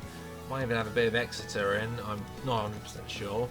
So it's a mishmash of everything, but despite the fact that a lot of places seem to rank this as possibly being a Labour gain, its majority isn't too big, I'm not convinced. Like, compared to some of these other ones in unlikely, I think like Ashford or Folkestone and Hythe is more likely to flip for Central Devon, and so is South Dorset, if I'm being honest. I'm going to fairly I can't even say controversially, right? I'm going to very controversially put it in safe. That sounded so condescending. I am sorry, good people of Central Devon. But yeah. Looking at some of these others, so Newton Abbot, I think. So this is, I think, most of Tynebridge Council. Again, I don't think there's enough in here for the Lib Dems to get it over in a general election. Like locally, they did quite well. They took time. I mean, Lib Dems have been on and off in Tynebridge Council for a while, but they do have some support there. And let's look at these others. More water. Okay. Turridge and Tavistock. So, yeah, it's got most... Entirety of Turridge Council was about half of West Devon, which is Tavistock area. It used to be called Turridge and West Devon until these boundary changes. Yeah, it's... The Tories have been losing a few votes there within the local elections, but they won't in the general. It's too safe, I think, for the Tories. As for Honiton and Sidmouth, so... the chap who won the Lib Dem by-election, Richard Ford, I think his name is, he's standing here rather than Tiverton and Minehead, which, I mean, this does have most of his old seat. I think there's a good chance that he retakes it. The MP in East Devon, Tory MP, I think Simon Giap, I think his name is. If that is not his name, and I do sincerely apologise, but he is also standing here as well, which I think means we've got one of the very few seats where we've got two sitting MPs trying to fight for the seat. So, and I think it's more likely that Ford wins rather than Jupp wins. Just my prediction base, though. Okay. I genuinely have no idea where we're going to put Exmouth and Exeter East. See, so this is most of old East Devon, but it's not so simple for that, because East Devon's a weird constituency. It's normally been like a very safe Tory one. It's like one of the longest lasting Tory constituencies. But the thing is, though, is that it's had a very strong independent here for quite a while, who I don't believe is actually standing at the next election. So, and it also takes in more bits from Exeter, as sort of the name suggests, which obviously, if Exeter was like a toss-up seat, then probably wouldn't make much difference, but Exeter is very much a safe Labour area, so my guess is that Labour I don't know what happens here. I'm going to be very blunt. I'm going to put under unlikely, just for the sake that if I don't know what's going to happen here, and to be honest, most of the other parties don't either, it is likely the Tories hold on here. Like the Exmouth end, the bits of East Devon, very unfriendly land to Labour there, because, I mean, Labour lost a deposit, I think, in East Devon, which is a bit embarrassing for a seat that wasn't even like a main Lib Dem target, for example. So, that, on more brighter news for Labour, though, we've got Plymouth Moorview. So, big majority there currently. Johnny Mercer's a known face in the Tory party. He's the MP here. He's not surviving. I'm pretty confident in saying this. Again, I'm not tempted enough to put it under extreme marginal, because it's a big majority there currently. It is about 12,000, but Labour took almost every seat, every ward in the council, and doesn't mean everything, but if I was Mercer, I would not look at that. I think that would be that's optimism, to say the least. So I think, and again, Labour 100% need the seat if they want to actually get a majority, so I think it's very likely that Labour do end up taking it. Let's finish Devon off here a bit. So, South Devon, this is old Totnes. I don't reckon this is going to go anywhere. Southwest Devon, I think I'll put in the same as well. It's weird to see, it's got about half of Plymouth. It's left over eastern end of Plymouth, plus bits of South Hams as well. South Hams. Not my area, that, but I don't feel comfortable putting either in ultra safe. Lib Dems did do fairly well in South Devon in the last election. Not convinced it's going to happen again. As for Torbay, so this feels a bit weird, given to say that Torbay Council in the local elections was one of two councils that the Tories actually gained. The other being Weir Forest. We'll get onto that one in a bit. But there is still a very strong Lib Dem base here in Torbay. Not enough that I think they'll probably take the seat, but definitely enough, though, that I don't think I can safely say it's a safe Tory seat. And then finally, finishing off the southwest, we've got all the Cornwall seats. So, North Cornwall, I think I can put that right next to where I put North Devon, which is in toss-up. I think probably more chance I think Lib Dems take that than Torbay. But again, maybe I'm wrong. I think it's mostly going to be a Lib Dem target. Labour certainly won't go after North Cornwall. So, and then as for other Cornwall seats, so South East Cornwall, I have heard some that say that maybe Labour could have a shot here. I'm not convinced on that, personally. I'm kind of tempted to put it in safe, because also Labour have a lot of other seats they need to take in Cornwall, so I'm not 100% convinced on that one. As for these others, St Ives is probably going to be Lib Dem. It's about 2,000 majority at the moment, which probably could mean I could put it under extreme marginal. 2017, I think it was in triple figures. But the Lib Dems are already sort of at their ceiling here with St Ives. It's so what they'll be mostly hoping on is that the Tories actually collapse a lot in votes. That, I think, will be how the Lib Dems take the seat. As for these others, so St Austell and Newquay is probably the safer of the three remaining seats for Labour. It used to be Lib Dem, but I think has drifted to Labour a bit. I think there's still a good chance that Labour takes it. I think it'd be tricky. The party's not looking to take it properly, but do I put actually? Seeing Portsmouth there with Portsmouth North, I've actually changed my mind about Portsmouth North. I think I'm going to put that under likely as well. And then as for Truro, Falmouth, and Camborne and Redruff, I love that name. That is an absolutely fabulous name for a place. It sounds like a place that Scooby-Doo named, like Redruff. That's an awful Scooby-Doo impression. I am very sorry. So anyway, yeah, both seats are marginal. I think I think one is more than the other. Like, I think one of them is about 2,000 majority. I think Truro's the one that is. Again, I think it's just they're both within that bandwidth, though, where I think they both go under marginal. So, right.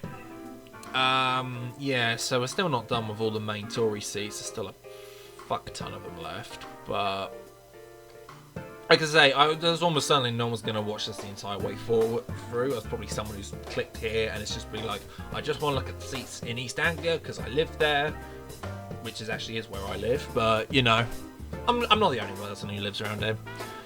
Let's start with Hertfordshire though, which is where I don't live, but you know, gotta cover everything.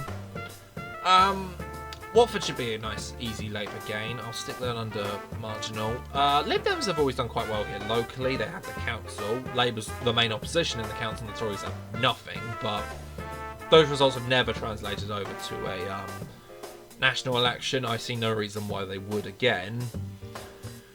As for other Labour gains here, Stevenage I think is a likely one as well. Do I put under likely or do I put under marginal? It's about the same majority I think as Camborne and Redruth. It's about 8,000 Stevenage, and Labour's had the council there for fuck knows how long. So again, if Labour don't take Stevenage, I think something has gone very well. Very well for the Tories, but very wrong for them. Obviously there's a lot of talk about like Stevenage women and that, terms that I don't really like using those sorts of terms to describe the electorate, but you know, I'm one person, I'm not the media, so what can I do? As for everywhere else here, okay, Broxbourne I'm pretty confident it's not going anywhere. It's very, very stable in Tory area in Broxbourne as well. The actual physical majority isn't huge, but the swings in Broxbourne have been tiny. You can look at this in the local elections, that Broxbourne's a council that's always up in thirds. For the literally like the last 5 or 6 elections, I think, there literally no seats have flipped whatsoever. So yeah, Broxbourne I definitely not going anywhere. Hartford and Stortford I think is another one. I don't fully feel comfortable putting Hartford and Stortford under safe, because there are definitely areas that I think Labour could take in it, but looking at a lot of these other areas here, I'm not super convinced that Labour is going to be taking Hartford and Stortford. It is definitely more likely I say that the Tories will hold on there. As for some of these others, Welland, Hatfield, Grant Shapps to see. He is most certainly gone. I'm pretty confident it's about 10k majority at the moment, which feels a bit big to put in marginal, but actually, you know what, maybe I will bring it down to likely, because it's not as... A lot of the 10,000 majorities here are quite unstable, whereas Welland, Hatfield, there is a fairly strong Tory areas in there, but yeah, it still won't be enough to save him, I think. As for some of these others, Hertfordshire, I'm similar to Broxbourne, it's not really going anywhere. Oliver Dowden's seat, by the way, current Deputy PM. North East Herts again, it's a weird seat this one. It's sort of eastern end of North Hertfordshire and sort of northern end of East Hertfordshire.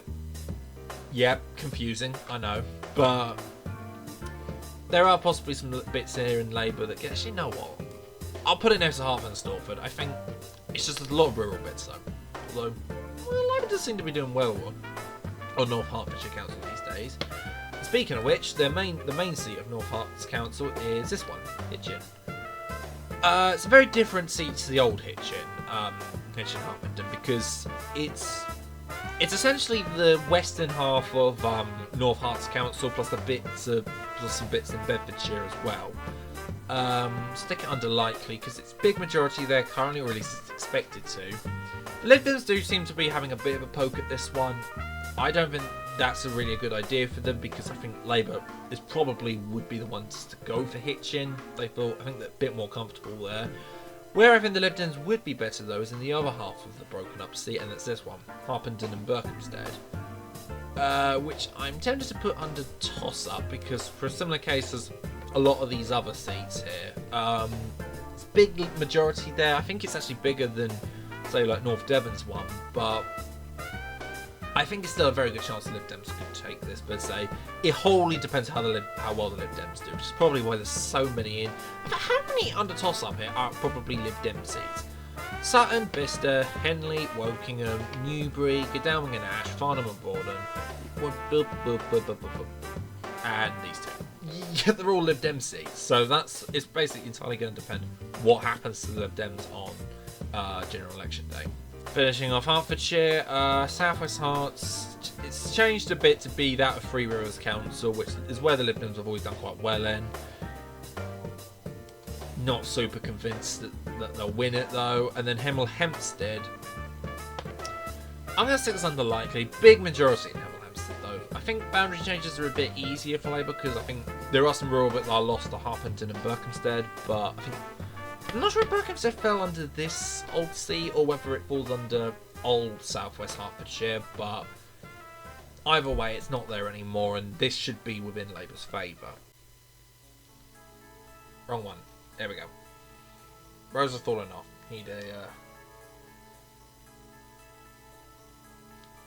better us. Also, I should say the roses are not supposed to be hidden agenda or anything. This doesn't mean like, oh, secretly supporting Labour. No, we're looking at this unbiased and natural and looking at what seats are going to flip and which ones won't. Exclusive. Bedfordshire. So, okay.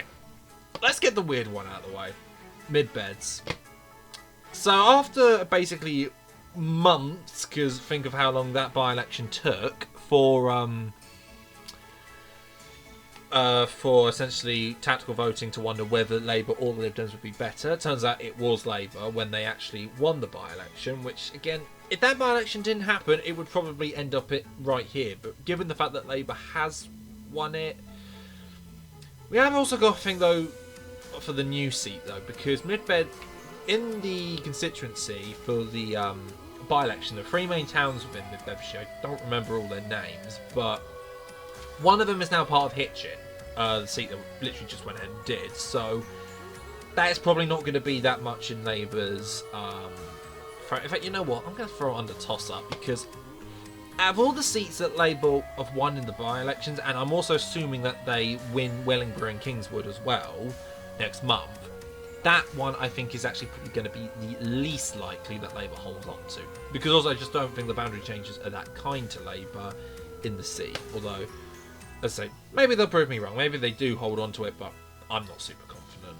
And then North Bedfordshire, no. Again, I wouldn't put it under ultra safe. It does have some of those external rural bits outside of Bedford, but no, it's not going to be enough for Labour to flip it. And then we've got Dunstable and Leighton Buzzard. This is basically old South West Bedfordshire. Again, I just don't think there's enough in here for Labour to actually flip it. Maybe there is. Like, I think there are some bits in the town. So you could throw it up into toss-up. Yeah, I'm going to rather controversially put it under toss-up. I think maybe if Labour's able to take a fair bit out of those two towns, I'm not sure if boundary changes are kind to Labour or not. I don't remember them that well in that area, but yeah, that's going to be a very unsure guess, really. And then we got Cambridgeshire. So let's start with all the safe seats. North East Cambs. It's definitely not going anywhere. Fenland Council, which I think is identical to North East Cambs constituency, is one of the safest Tory areas in the country. I'm fairly confident about that. North West Cambs I don't think is much better. It is, despite what the name suggests, it actually has a lot of the excess of Peterborough, which is quite funny, but especially more so than the old constituency, but Labour's already got enough on their plate with trying to deal with Peterborough. I'm not sure whether trying to overspill and gamble on this one is a good idea. I'm going to put it on unlikely. Again, maybe Labour prove me wrong and win it, but I'm not so confident that they will. And on the subject of Peterborough, I don't want to put it under extreme marginal because there are definitely some Tory bits in Peterborough that I think will be quite difficult to overturn. Tory majority, there's only about 2,000 currently, which is nothing. That probably would expect me to put it under extreme marginal, but locally, though, the Tories hold on there quite well. The council's a lot bigger, and a lot of the Tory areas don't necessarily fall under the constituency, but compared to a lot of the other seats, though, it's one that it does very much flip between the Tories and Labour. So Labour should win it. They absolutely need it if they want a majority, but it wouldn't be one where, say, if you re-ran the 2019 election and Labour would take it back, you probably would need better figures for Labour than the 2019 figures, which is not really... That would be required if Labour wanted any sort of success. So, anyway, moving on. South Cambs and Ely and East Cambs I think I could do together. Both of these are quite big Lib Dem targets. I think it's quite beneficial for the Lib Dems as well, the boundary changes. Ely and East Cambs basically now matches East Cambridgeshire Council. So I'm going to stick it where I've stuck every Lib Dem marginal seat, and that's in toss-up. South Cambs I actually think is more likely the Lib Dems take. I'm going to stick that in... I could stick it in marginal, but it's only really recently the Lib Dems have started doing well in South Cambridgeshire. It's not something that's been embedded in there for so long. So I'm just going to put it in likely and think that the Lib Dems do get it. I have also heard some think that Labour should be the main challenger in South Cambridgeshire, but there's just nowhere here that Labour can really start doing well. Most of Labour's strong areas in that area are within the centre of Cambridge, since the Lib Dems have sort of fallen apart in Cambridge a bit and have since gone to the more rural areas, including South Cambridgeshire. I don't even think Labour have any councillors in the seat, although this does have some Cambridge spillover, because if you look at the boundaries, it looks hideous, but it should be, if it was like Cambridge South and South Cambridgeshire City, although that would be stupidly confusing, and yeah, I don't think we need more confusion in these seats, so I guess fair enough. As speaking for confusion, we've got a brand new one here. St Neots and Mid Cambridgeshire. Another one where I think this could be a very interesting three-way marginal. There is a lot of the Lib Dem bits of South Cambridgeshire, but there are also some Labour bits from Huntingdon as well. Old Huntingdon I might actually as well do now. It's John Major's old seat, and it always used to be a very safe Tory area. It's not as safe as it used to be, like a few years back, and I probably would put it in here, but not quite at that level at the moment. But St Neots and Mid Cambs, so I'm going to have to put it under unlikely just for the sake that we've got a bit of a mid-Bedfordshire situation that I don't think it's very clear, because it's a new seat and both Labour and the Lib Dems do have some bases here. It isn't clear out of the two who would end up winning, so I think there's a good chance that in the general election both would knock each other out and the Tories would survive in the seats. Again, Labour don't need this for a majority. It'd be nice. I imagine the party would think this would be quite nice if they got it, but it isn't a necessity for them. And again, the Lib Dems it'd be a good seat for them as well, but neither party 100% needs it. And then sort of going back onto the southern end of East Anglia, we've got Essex, and we've got a hell of a lot of seats in Essex. So, start with Harlow. So, Harlow's a weird one because locally it's the actual central town of Harlow itself. It probably leans more Labour, but is sort of split quite a bit. But the issue is that the seat isn't just that area, it's also a lot of rural bits that are not that kind to Labour, which is probably why I'm half tempted to actually throw it in toss-up. So if Labour's able to capitalise a lot on their votes in the centre of Harlow, then that would probably be how they take the seat. If they can't, though, if for example they get, say, something similar to what happened in the local elections, then the Tories will win the seat just on the back of a lot of the just on a lot of the rural bits that it takes in from Saffron Walden. It's not, I think, guaranteed for Labour to win Harlow by any stretch of imagination. Brentwood and Ongar's easy. I mean, Lib Dems did do some damage there locally, but they're not going to win it nationally. I'm fairly confident about that. Castle Point's another one I can stick here. I think... Now, Labour, funnily enough, did win this back in 1997 and then lost again in 2001. That's not being repeated. Not even close. A lot of other really safe Tory seats as well in Essex as well. Rayleigh and Wickford, Mark Francois' seat. Familiar name, I imagine, to some. He's here, and he's not going anywhere. Malden as well, another really safe Tory seat. That isn't going anywhere. As well as also North West Essex. This is Kemi Badenoch's seat. If I pronounced their name correctly, I might not have done. I do apologise. But none of these seats are going absolutely anywhere. Epping Forest I'd be half tempted to throw here as well, but I don't think it's as safe for some of these others, so I'm going to stick it just under regular safe. And then then now we've also got, and then Basildon. Ooh, I have no idea where to put Basildon. It's never really voted Labour before, and Labour have been losing votes in Basildon for quite a while. I don't think it's as safe as a lot of these though, but I'm gonna have to put it here. If any seat was going to flip under this one, it probably would be Basildon, but Basildon and Billericay, but I'm not convinced it will though. And then as for South Basildon and East Thurrock, I'm going to have to put an unlikely as well. I just don't think Labour will have enough in there to get it. Mainly because I think also Labour needs to focus more on these ones. Thurrock's always been a very big marginal. It used to be a big UKIP area, and the Tories massively increased their majority there in 2019. Before that, though, I think in 2010, 2015, and 2017, the Tories held it on three-figure majorities. So I don't know whether I put it under likely, just on the sake that it's got a big majority. I say big, it's about 11,000, or whether I move it up in marginal. You know what, quite controversially, I will put it in marginal just because I think Thurrock's majority is just really, really unstable for the Tories at the moment. It's also worth noting that, obviously, locally there's been a lot of issues with Thurrock Council. I don't think that's going to make a huge difference for the seat, for the National General Election seat, but I feel weird if I didn't mention it, so that's with Thurrock. And then finally, we got both of these South End seats. Oh god, we're not even done with Essex yet, shit. South and West I think is the more harder of the two, but I think I'll still put that in likely as well, and I think I'll probably put South and East in as well. I think the two have been evened out a little bit on the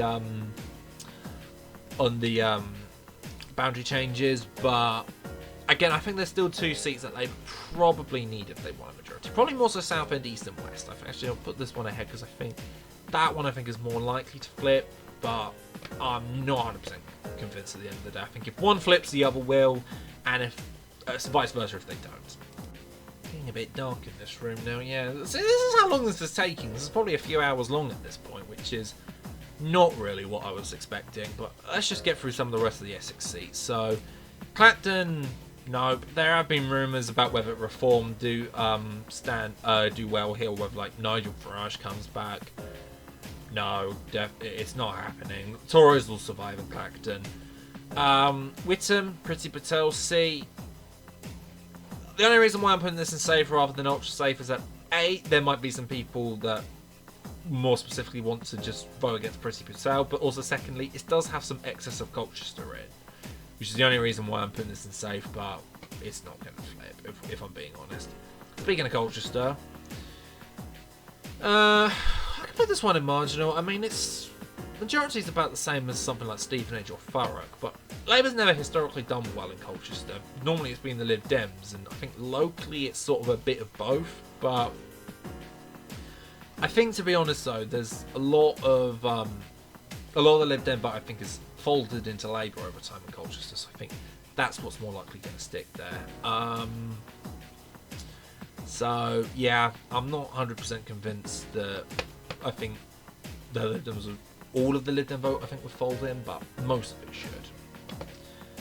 Moving on, speaking of Lib Dem areas, where am I going to put Chelmsford?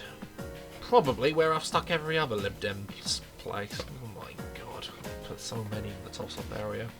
Never really voted Lib Dem that much before, but I mean locally Lib Dem's won nearly every ward that falls under Chelmsford constituency. Yeah, I think the Lib Dem's going to put a lot of effort into this one, so I'm going to stick it there.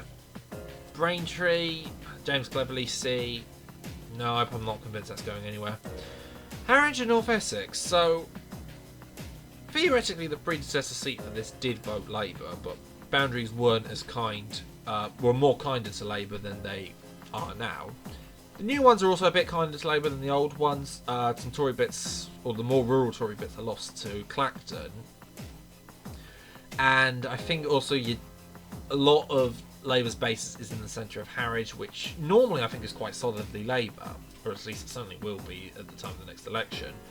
Again, there isn't much Colchester spill over here. Most of this is in Witham, so It's another one I think I'm going to stick in unlikely. Like, somewhere like Ashford or South Basildon, I think that sort of flips. He'll flip that way.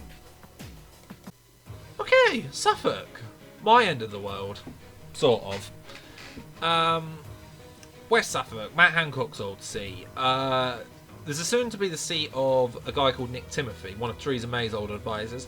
Quite a controversial guy, but I don't think his placement will really have enough to affect the seat. I'm half tempted to put this in ultra safe, but I think it just ever so ekes out. There are some bits of West Suffolk, such as Newmarket and Haverhill, that do have some Labour bases in. Certainly not going to be enough for them to take the seat, though, if I'm being honest. As for Bury St Edmunds and Stowmarket, it's another one that I'm going to quite controversially put this in unlikely.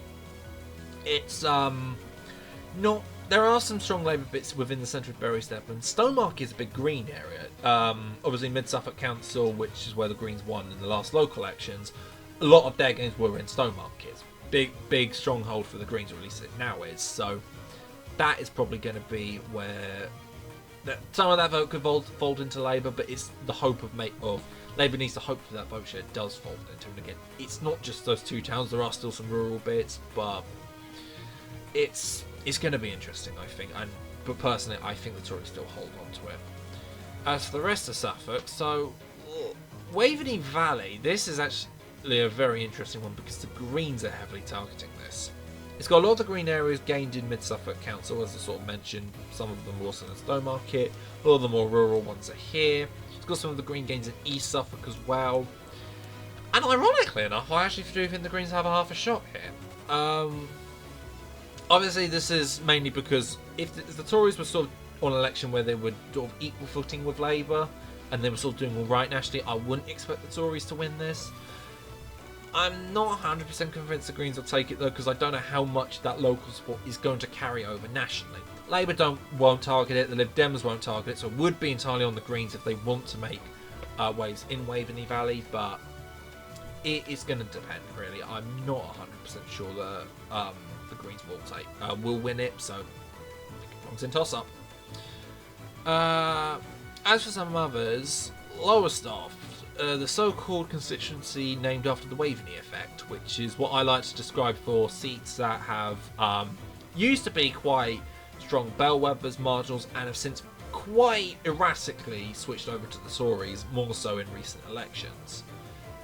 So, I don't know if I could really put Lowestoft up with a lot of these other seats when currently it's about an 18,000 majority. Boundary changes do make it a little bit easier, but oh, go on. I might end up regretting that, but I do think there is going to be a huge swing away from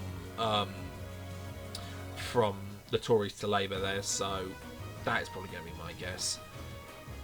What's even more better for Labour is actually the centre of Ipswich itself. So this is a very stereotypical marginal seat. Labour had it in 2017, lost it in 2019. It's got about 5,000 majority currently. I would genuinely be surprised if the Tories hold on to this. And then, as for some of these other Suffolk seats, South Suffolk, no, there's not really anything really in South Suffolk to go by. Suffolk Coastal, I'm going to quite controversially put this in unlikely. This is Therese Corapi seat. There are definitely some Labour areas here that, see, Suffolk Coastal, everywhere here is either like a very working class area or is a very posh area. There's going to be, I think, it's going to be interesting to see where the swing is here. But again, my main guess is that I don't think this flips. Maybe it's just because I'm nearby from the area, so maybe that's just my personal opinion, but I don't think it's going to do it myself. And also, for Central Suffolk and North Ipswich, I think I'm going to stick that here as well, which is something I never thought I'd be doing. I generally thought I'd put it in one of these two categories. This is actually the seat I live in, so there are some big towns here, and some of the excess bits of Ipswich normally are probably more Tory leaning, but would vote Labour, I think, if Labour was in the ascendancy nationally, which they are. So that would be my guess, is that I think the Tories hold on there. I'm not going to bet any money that they do, though. Jesus Christ, it's getting a bit dark. Which also means that my already shitty camera setup is going to look even worse. Look, the downsides of doing this on a budget Anyway, Norfolk. So, Norwich is very similar to Ipswich. This should be another quite simple gain for Labour. Will probably be a slightly less simple gain for Labour is going to be Great Yarmouth. This is a seat similar to Lowestoft, but I think it actually probably is a bit more volatile, I think, for Labour than Lowestoft is. It's one that again has shifted quite dramatically polling-wise, but Great Yarmouth's majority, I think, is over 20,000. Lowestoft's is not. So, and I think locally, I think it was roughly 50-50, but I think the Tories did have the just about had the advantage. So, yeah, I think toss-up is quite appropriate then. As for the rest of Norfolk, so South West Norfolk is Liz Truss's seat. Maybe I have heard of a few local campaigns to try and get Truss unseated, mainly from like other Conservatives, but she's not going anywhere. I'm fairly confident of that. Broadland as well. Broadland and Fakenham, that is quite safe. Mid Norfolk's also quite safe. Again, I might even put Mid Norfolk in ultra safe, but yeah, that's not really going anywhere. South Norfolk is a little bit more volatile, but again, it's not the sort of area you'd expect Labour to do especially well. And there are some bits, and a lot of the Tory bits are lost to Waveney Valley, so there is definitely potential, I think, for Labour to take this compared to the old seat. Still don't think it's overly likely. And then finally we got North West Norfolk. So North West Norfolk actually voted Labour in 1997. It then switched again straight afterwards. Now, centre of King's Lynn, which is one of the main towns in the constituency, does have a bit of a Labour base in. I'm very controversially going to put this on unlikely. Again, I don't think the Tories will. I don't think the Tories will lose North West Norfolk. It'd take a lot for them to lose it a second time, but Labour do at least have some base in the seat, which I don't think I can say about it. No, I'm going to put it back in safe. I don't. It is literally, if there was like unlike a more marginal safe tier, it'd go there. But yeah, I'm not convinced it flips. And then we've got North Norfolk. So Lib Dem area this, but the 2019 result is basically what is throwing me off here, because it was a Lib Dem seat for the longest time, even survived the Lib Dem crash and burn in 2015. A lot of this came down to the local MP there, Norman Lamb, very popular guy, very nice lad, and I think he did play a big part of actually getting the Lib Dems winning this seat. Now, he stood down in 2019 and the seat switched to the Tories massively. They got about 14,000 majority on there. Locally, though, the Lib Dems do have North Norfolk Council, which I think does cover the entirety of the constituency, but I think I'm just going to have to stick this with all the rest of the seats that... I don't know, I mean, I think the Lib Dems do have a chance of winning this compared to some areas unlikely. They have been losing votes in North Norfolk for a while, though, and I think that there is a chance that the Lib Dems don't survive, or, like, don't reclaim the seat, but they're going to put a lot of resources in here. There's a lot of councillors there that they can pick as candidates. I think they've already picked someone, I'm not 100% sure, so yeah, I'm just going to put North Norfolk where I put basically every other Lib Dem marginal seat. Okay, I have said let there be light, because this is getting way too dark, and the issue with doing this in the middle of January is it's still fucking dark outside when it's about 4 o'clock in the afternoon, which is when I'm filming this. Anyway, where were we? Northamptonshire. Right. Okay, South Northampton, that's easy. Daventry, that's also fairly easy. I'll move South Northampton up here. There are some areas I guess Labour could win, but the seat's not going to flip, if we're being honest. And then we've got these ones. So, centre of Northampton and South. So Northampton North and South were roughly about as marginal as each other beforehand. Now, however, Northampton North is quite a lot more marginal. Northampton South is a lot less marginal. This would probably be a seat that I think Labour still definitely need for a majority, but I'm going to stick this one under likely, whereas Northampton North, obviously, I think was a lot more marginal because it takes on some Tory bits of South Northamptonshire. It's the sole boundaries would be up there, but it's a tricky one, I think, Northampton South. As for the rest of Northamptonshire, so Corby and East Northamptonshire, again, I think I'll put this under likely as well. Yeah, well, I'm going to put it under marginal. The centre of Corby is probably where Labour's going to be getting most of their votes here. The East Northamptonshire end, it's another polarising seat like with South Dorset. Just, unlike South Dorset, I think Labour's got more of a base here because the centre of Corby is really solidly Labour. And also, the new boundaries do lose some of the rural bits into, I think, Kettering. So, that's going to help Labour a fair bit there. It's not really going to help Kettering, I guess, but I'm going to put Kettering in toss up, I think. That's a good chance here. And now we got Wellingborough and Rushden. So, at the time of this being out, there is a by-election due to be held in Wellingborough that I personally do think that Labour will take, granted not by a lot. This is not really a prediction for the by-election, this is more a prediction for the general election, in which case I think I'll also put Wellingborough and Rushden under likely. Probably more so than Kettering. Maybe I'd put it under toss-up, but I'm also going to take on the assumption here that Labour do win the by-election and have an incumbent person there who's actually able to stand. So, again, there is a bit of a guessing game on both of them here, but I'm fairly comfortable about putting Wellingborough under likely. The big issue now is how my face just looks entirely blue with all of these on it, because there's still a fuck ton of them left, which probably means we're going to get through these quicker. Okay. Lincolnshire.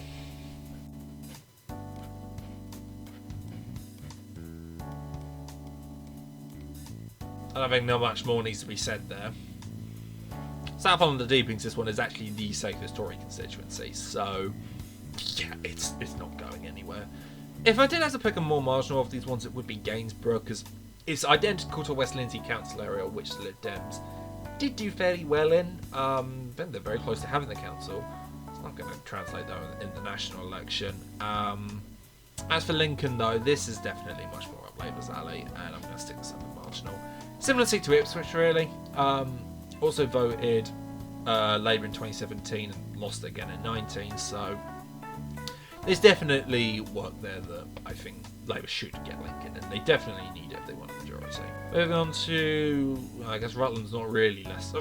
What is Rutland? I mean, I know it's a tiny county, but why is it a county? I've always wondered this, because for the purpose of this, it's technically part of Leicestershire, because, but I mean, this constituency makes me vomit Rutland and stuff, because obviously you've got the county of Rutland itself, you've got the western end, which is part of Harborough, or sort of like part of Harborough Council, and then you've got Stamford, which is sort of parts of South Kesteven Council that comes under Lincolnshire. So you've got 3 counties in one constituency. Who thought this was a good idea? I get why the Boundary Commission had to do it, but my god, it looked absolutely disgusting though.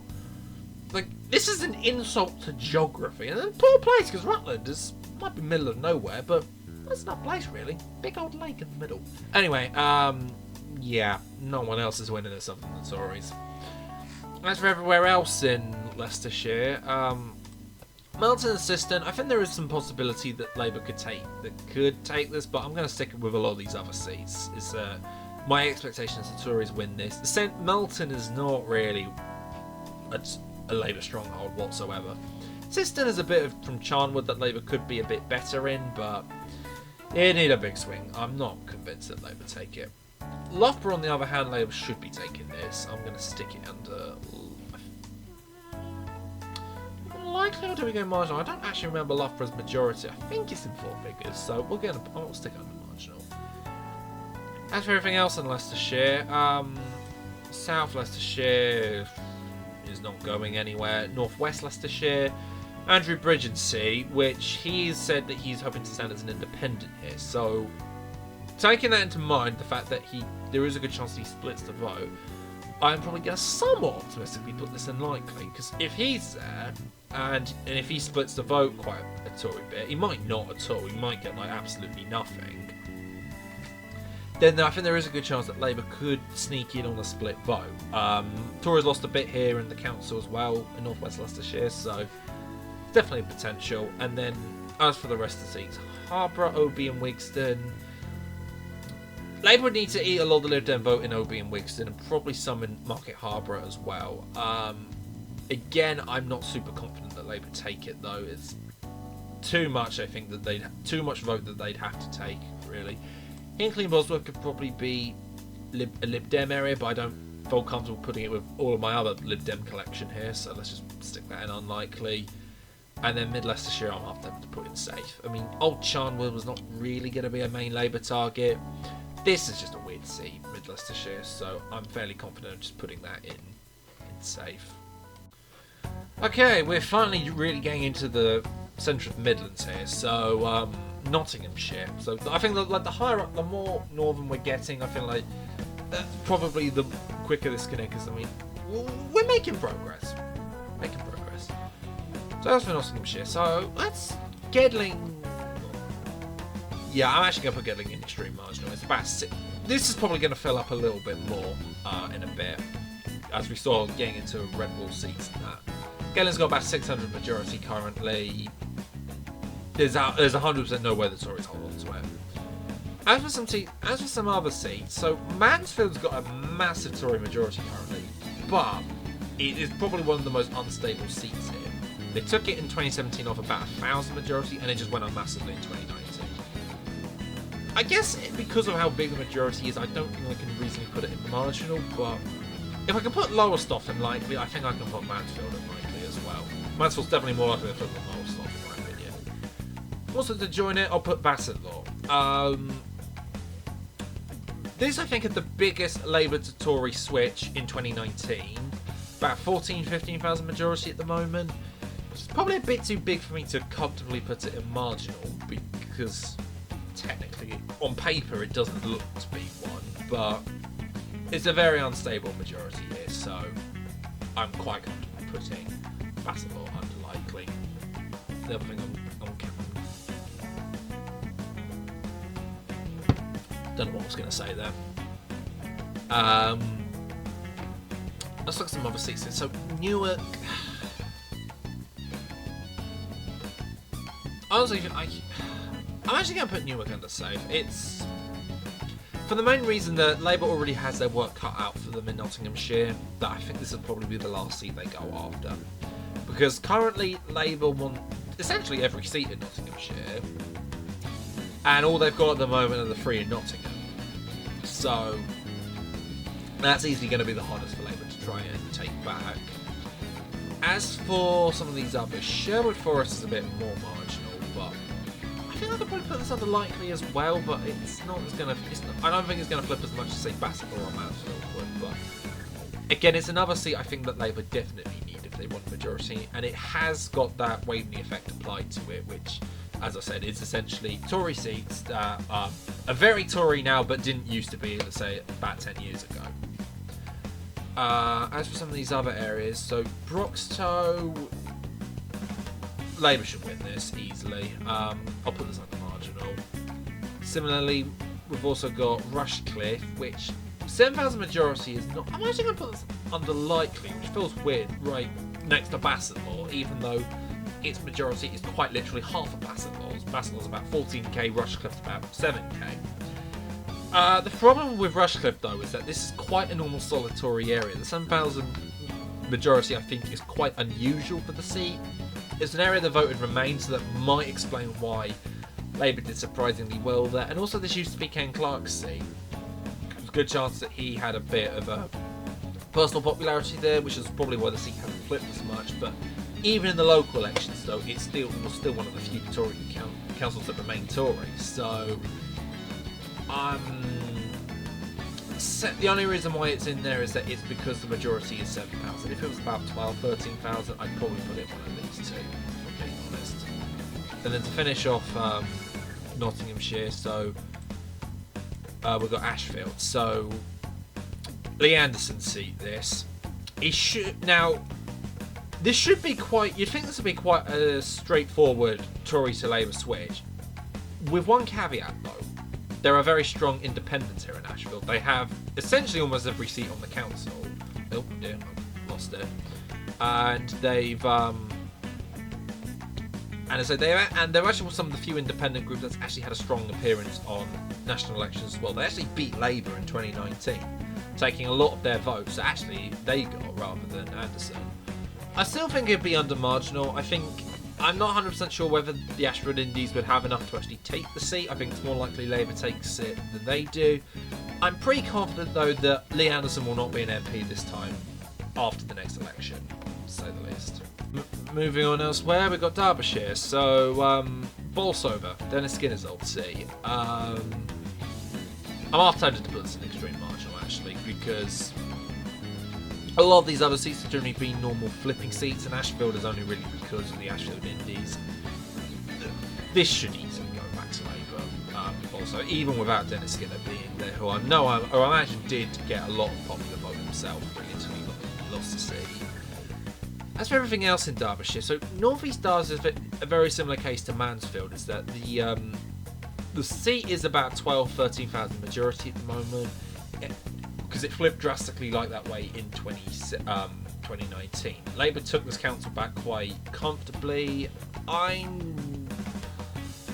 don't know whether I put it in likely or whether because actually I'd probably say this is more marginal than saying Mansfield or Bassetlaw is, but I'm going to stick it there. I think it's a seat that Labour 100% needs to take back, and I think it's probably one they will take back. Looking at the rest of this though, Derby North, yeah, Labour should easily get Derby North back. It's a seat that's actually flipped in every single election so far since 2010. It was flipped to the Tories it was Labour in 2010, Tory in 2015, Labour in 2017, and then went back to voting Conservative in 2019. Which is sort of making me think I should put it under extreme marginal. So that's probably going to be one of the few seats on this list that has sort of also voted Tory in the past. That goes on under that. High Peak as well, quite similarly, I will also put under extreme marginal. It's an area that's probably gone more towards Labour over time, because it used to be quite a typical bellwether seat, but for the fact that the majority was only about 500 at the time of the 2019 election, you'd expect this would have been at least about 4,000, 5,000. So yeah, Labour will 100% take High Peak back. As with some of these other areas, Erewash and Amber Valley I think are quite similar, because they've had again quite big swings to them. I'm going to stick both of them under likely. Amber Valley's is quite big though, but it would take a lot though I think for Labour not to take either of these seats back. Wait, hang on, where's Erewash? Oh, I put it under likely. Yeah, hold it. Well done. So I think my guess is, especially council-wide, Labour took both councils directly off the Tories actually, so those should be quite decent gains for Labour. Probably less decent gain though might be Mid-Derbyshire. On paper this looks like this should swing as much as the other two, but it's actually got a lot more of the Tory bits of both Amber Valley and I think there's a bit of Erewash, but it's mainly Amber Valley and Derby I think it's mostly got. So it's not going to swing as much as say Erewash or Amber Valley will. Still a good chance. I mean, it's about 16,000 majority, so on paper it's not that massive. For the swings we're expecting for the next election and any other election, 15k, yeah, you're fine. But this is not the political world we live in. And then finally we got Derbyshire Dales and South Derbyshire. So South Derbyshire again is another one where I think I'm going to put under toss-up because it's such a big swing that is needed. It's got about 19,000 odd majority. Bit easier I think for Labour to take. And they did take the council, which was good for the party I guess. But they're going to have to repeat that as well, which is not impossible. Like they have won it in the past, but as I say, it will take a lot though. I think there's a good chance that Labour does win it, but not going to bet any money on it. Derbyshire Dales though I think is less likely. Its majority is smaller than South Derbyshire's, but there's not a lot here of base that Labour can go for, and as I say, Labour will want basically every other seat, need to get every other seat in Derbyshire. Currently they've got two, which is Derby South and Chesterfield, so that's easily going to be lower down on the priority list to say the least. Christ, the light is still not looking very good here. Like my face is like blue at this moment. If I go back, That's a bit better, but then I can't really talk properly. Warwickshire. So, Stratford-on-Avon. Nedim's a highway seat. There is possible some Lib Dem gain here, but I don't mind it. I don't think it's going to happen. Some people, I think, have been expecting that a lot of the Lib Dem gains on the council could carry over here. Probably some will to a degree, but I'm not confident the Lib Dems will take this, and I'm even less confident that Kenilworth and Southern will flip, because this is a weird seat. It's leftover bits of Rugby, Stratford-on-Avon, and Warwick councils. It's sort of like a weird seat that rings around Warwick and the southern end of Warwickshire, but so yeah, that's unlikely to flip in my opinion. And then we've got these three. So these three I might as well talk about together because they're very similar. Rugby, Nuneaton, and North Warwickshire and Bedworth. So these three have flipped massively to the Tories over the last few elections. Nuneaton was almost like the poster seat of Bellwether, but at the moment it's got about 14,000 majority. North Warwickshire is even bigger on a 17,000 majority, even though in 2010 this was literally the most marginal Tory seat at the time. I think a majority of about 54, I think. Rugby similarly is used to be quite a strong marginal, similar case to Nuneaton, but we've got to also put all these somewhere. I think for Rugby and Nuneaton, there's more of a chance that I think that Labour can take them. I mean, there's a lot of bases in there that I think they can work on. And say with how much the Tories swung there in the last election, I think a good chunk of that will swing back. For North Warwickshire, I'm probably going to put this under toss-up which is a bit painful for me to do because I think there's a good chance that I'm not 100% confident because 17,000 is quite a big majority in its own right, and again also council-wise, I think the Tories and Labour were basically neck and neck, but that doesn't have Bedworth in it, which comes from which is in the same council as Nuneaton. That one usually is, I think, flips more towards Labour, so probably the seat would have flipped to Labour if we're just going on council elections alone.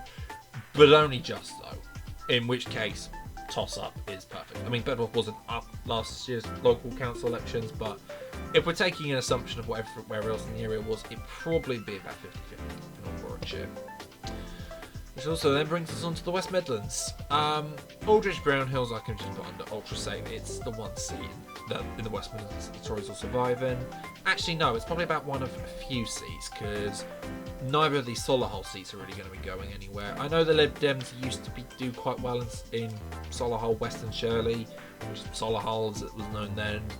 It's not really going to happen again though, if I'm being honest. And then also finally Sutton Coldfield is going to be quite safe as well. Not super safe, but it's like the one bit of Birmingham that's always voted Tory, so I think it's fairly safe that it's going to stay Tory. An area of Birmingham that's not going to stay Tory, though, and that's Birmingham Northfield.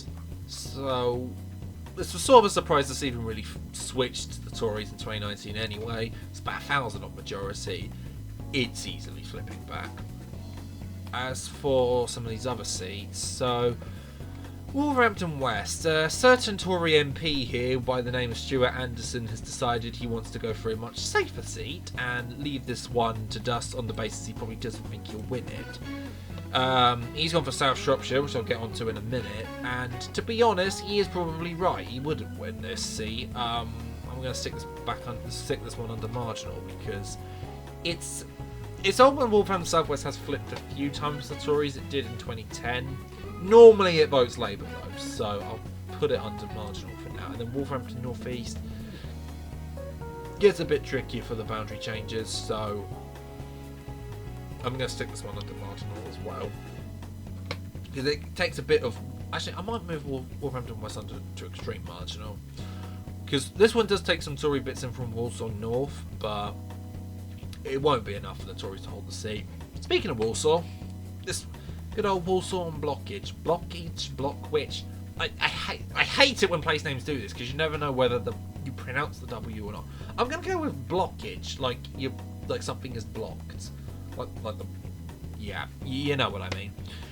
It's basically a merger of Walsall North and Walsall South. The former is Tory held, the latter is Labour held. Now, if this was Walsall North, I'd probably put this under marginal or even likely, because it did flip quite heavily to the Tories, and locally it has sort of shown that some of that Tory vote there has settled.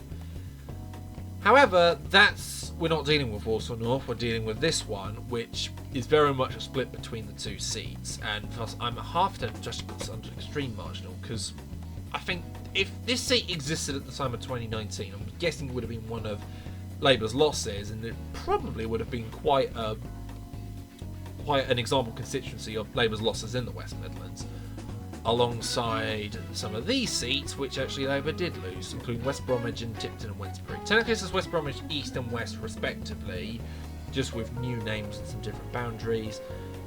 Yeah, West Bromwich I'm tempted to put, I'm quite confident of putting under extreme marginal. Tipton and Wednesbury, Wednesbury, it sounds like Wednesday and Wensleydale.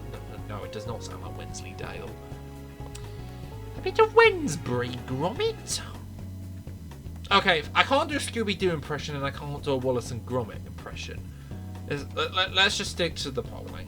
And enough of the cringy, what's it called? Carrot voiceovers. Okay, so finishing off the West Midlands, so Dudley, Stourbridge and Hales Owen. So all these areas fall under Dudley, which is an area that again has been trending towards the Tories quite a bit for some time. Dudley, I think, is the most likely to win out of these ones. Stourbridge and Hales Owen probably less so, but I'm all going to put them under likely. Again, they're areas that Labour 100% needs if they actually want a majority, and I think it is likely that I think Labour does pick up all these. But as I say, they do have big majorities, so they do have to be a bit careful, I think. Which then brings us on to Worcestershire. So, oh god, not again. Droitwich, I'm going to go Droitwich, sounds a bit better, and Evesham. It's basically old mid Worcestershire, which is easily a very safe Tory seat. West Worcestershire, I think, is about just the same as well. There's really nothing there for Labour to get hold of. And Wyre Forest. I think it's supposed to be pronounced Weir Forest, but I've always called it Wyre Forest. I'm going to throw it under unlikely. I think the issue with this has voted Labour in the past, but it's an area that has very much gone more towards the Tories. But it's also had independents here as well, and yeah, I think it's very unlikely though another party's going to be able to win this. I think a lot of that Tory vote has settled there since the independents have died down in the constituency. Bromsgrove as well, I think, could go there as well. It's Sajid Javid's old seat, this, and he's standing down, but there are some Labour bits in the centre of Bromsgrove itself, but it's all drowned out by the rural bits. It's a seat that's not likely to flip. So then there's Redditch and Worcester. So Worcester is definitely a marginal. It's a biggish majority currently, but again, given everything that's been happening locally, although the Greens have been doing quite well, it very much does show a shift towards Labour. And similarly in Redditch, Labour has also done quite well locally here in Redditch. But the issue with Redditch, though, is that the constituency does not match the local area. It's also quite some rural bits from Avon Council as well. And that, I think, is going to counteract some of the progress that Labour could make in the centre of Redditch itself. So, something to watch out for if I was Labour. Okay. Herefordshire, this should be a fairly easy one. So, Hereford and South Herefordshire, I'm half tempted to put it under safe because it is, there is certainly some vote here that Lidlands used to have to see, and Labour do have made some progress in the centre of Hereford, but again, it's another place where Labour is really going to have to hope they get a lot of vote in the centre of Hereford itself, because the rural bits are just really going to counteract the party there. And Labour's base in Hereford is not very strong, so that is why I'm pretty sure that Labour's not going to win this. And then we've got North Herefordshire, which normally I would put under ultra safe, and I think I probably still will, but the seat is having a serious is being contended seriously by the Greens of all parties, which is a little bit bizarre because unlike Waveney Valley, where actually the Greens have a lot more local representation, North Herefordshire, it's not really where you'd expect the Greens to do well. Now, don't get me wrong, the Greens do have some local representation here, like mainly around Leicester, which is the largest town under the constituency, but that was locally though, and which is where the Greens normally do quite well. It's not enough where you'd expect them to do well nationally. And which is why I'm pretty sure that any sort of Green challenge in North Herefordshire is probably going to be quite redundant, really. And without Labour or Lib Dems properly targeting it, I think ultra safe is where it belongs. Moving on to Shropshire, so Telford is a seat very similar, I think, to Thurrock, where it's always been like triple figure majorities in 2010, 15 and 17, although unlike Thurrock, actually Labour had the seat in 2010 and then lost it. But it's another one that swung the Tory majority is now about 11,000 in 2019. Labour have done really well here locally though, like most of the seats in the centre of Telford all voted Labour. I'd be very surprised if Labour didn't take the seat back, despite how big the majority is. And then we got the Wrekin, or the Wrekin as I've always liked to say. So the Wrekin, I think it's Wrekin is how you pronounce it. Not my end of the country, to say the least. Labour has won this before, but the boundaries are not very kind to Labour because it eats into bits of North Shropshire, and the two main towns in here, Newport and Wellington, Labour would have to hope to concentrate a lot of their vote there, as well as some of the overspilled bits of Telford. And again, considering Labour's already needs to put a lot of work in to get Telford back, their chances there are not exactly stellar, to say the least. I won't rule it out though. And then we also got Shrewsbury, so easier boundaries for Labour because some of the rural bits are lost to South Shropshire. I'll put this under likely. I think it's a... Wait, why do I have East Grinstead and Uckfield all of a sudden? Oh fuck, what have I done? I think I put East Grinstead and Uckfield in here, didn't I? So, I might have not, but yeah, so Shrewsbury. So, yeah, I'm going to stick Shrewsbury under likely. There's a good chance I think that Labour does take it, and with a lot more of the constituency being built around the centre of Shrewsbury, it's a lot more, I think, hospitable to Labour than its predecessor was, which I think was still a half decent target. And then, okay, we got North and South Shropshire. So obviously North Shropshire, where the famous by-election's from. Shropshire has definitely been drifting more towards the Lib Dems ever since that by-election happened. I think there's a half chance Lib Dems hold on to it, which a few months after that by-election happened, I probably wouldn't have said that. It probably would have been in one of these two, but the Lib Dems have been putting a lot of resources and effort into making sure that Ellen Morgan holds the seat, so I think there's a good chance it probably will hold it. It's also worth noting for North Shropshire that the Tory MP included South is standing there as well. I think Simon Baines, I think his name is. That might be wrong, I do apologise, but pretty sure he's standing in North Shropshire because his seat is abolished and he's basically crossing the border. Which is a bit of a cheek. Could argue it's a chicken run, I don't think it is, but what is definitely a chicken run is Stuart Anderson going for South Shropshire. So I mentioned earlier that he's gone from Wolverhampton west into this one. Naughty boy, Stuart, how could you... Oh, I've lost it again. I mean, how could you do that to your poor constituents? And to be honest, if I'm being honest, I don't actually think him going over here is really going to help. I'm just going to stick this in toss-up. I think I could put it in unlikely, but actually, you know what? I probably will put it in unlikely. I think the Lib Dems are probably going to weaponise the fact and utilise that Stuart Anderson has been parachuted in from there, so whether that's enough for them to take the seat off him, though, I don't know. We'll have to wait and see. Oh god, well, I knew we'd have to get onto these seats eventually. Okay.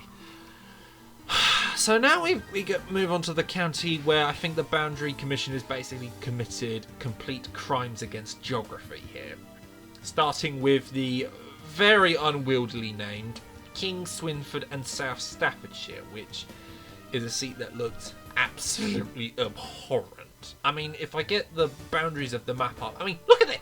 Look, I mean, you got the eastern end, which is King Swinford. That falls under Dudley Council, and it's merged in with these rural bits of South Staffordshire. It looks ugly as fuck. And also, and this one's no much better.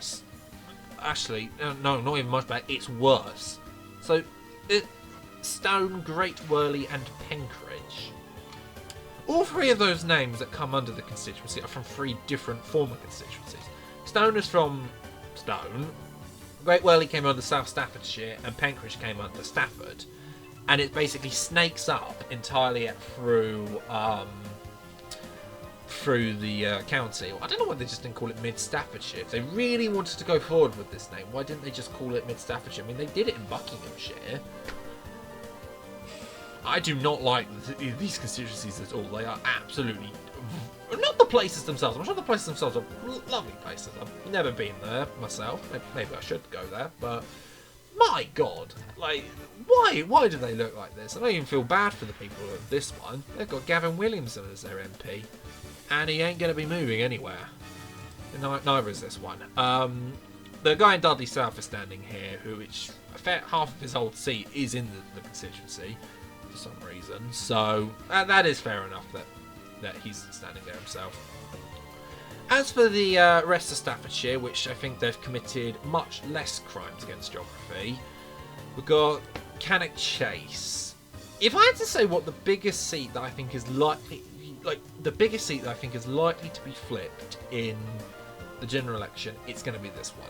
It's over a 20,000 majority, I think, at the moment currently, and I'm half tempted to actually put it under likely, which is very weird when you see some of the things I put under toss-up, but locally the seat did really well. I think Labour had the popular vote there, and I think the vote in 2019, I think you could tell was a one-off. It's a very high leave voting area, most of Staffordshire is, to be honest, and you could very easily tell that did look to be a one-off. I don't think that one-off is going to be replicated again. And speaking of which, we've also got a few other similar. So Tamworth is obviously where that by-election happened. I think there's a chance that Labour do hold on in Tamworth. I'm not going to say guaranteed by any chance, but I think it is potential.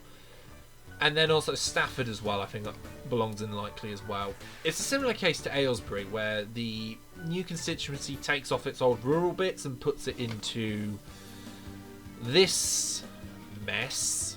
But it does also get some other rural bits from Stone, I think from Newcastle under Lyme as well. So most of Labour's vote is going to be concentrated in the centre of Stafford, so it's going to wholly depend on whether Labour can get that vote out and whether the Tory vote is diluted. Similar case to a lot of these other seats, but heard it before. Lichfield, no, it's maybe it's more so than some of those other seats, but I'm not confident Lichfield goes. And then Burton and then Toxeter, is it? Oh god, there's another one I can't pronounce. Is it a Toxeter? I think it sounds like it is. I'm going to put that in likely as well. Its majority is similar to Stafford. Labour did take East Staffordshire Council, which included most of the areas that fall under that constituency, but yeah, we'll see whether that's replicated in the general election. And then finally we've got Staffordshire Moorland. Labour has won this before, and there is a chance they could win it again. I'm going to put it under toss-up. I think there are areas that they could win in it, but it's certainly not like a Labour stronghold or anything by that stretch. Oh, look at that. We can finally fit all the remaining constituencies on one screen again.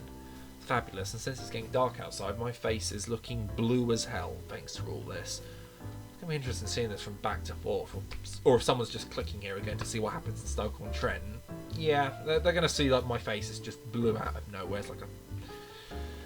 But anyway, speaking of Stoke-on-Trent, so Stoke Central is probably the most marginal of the three seats. So that I'm very comfortable putting in extreme marginal.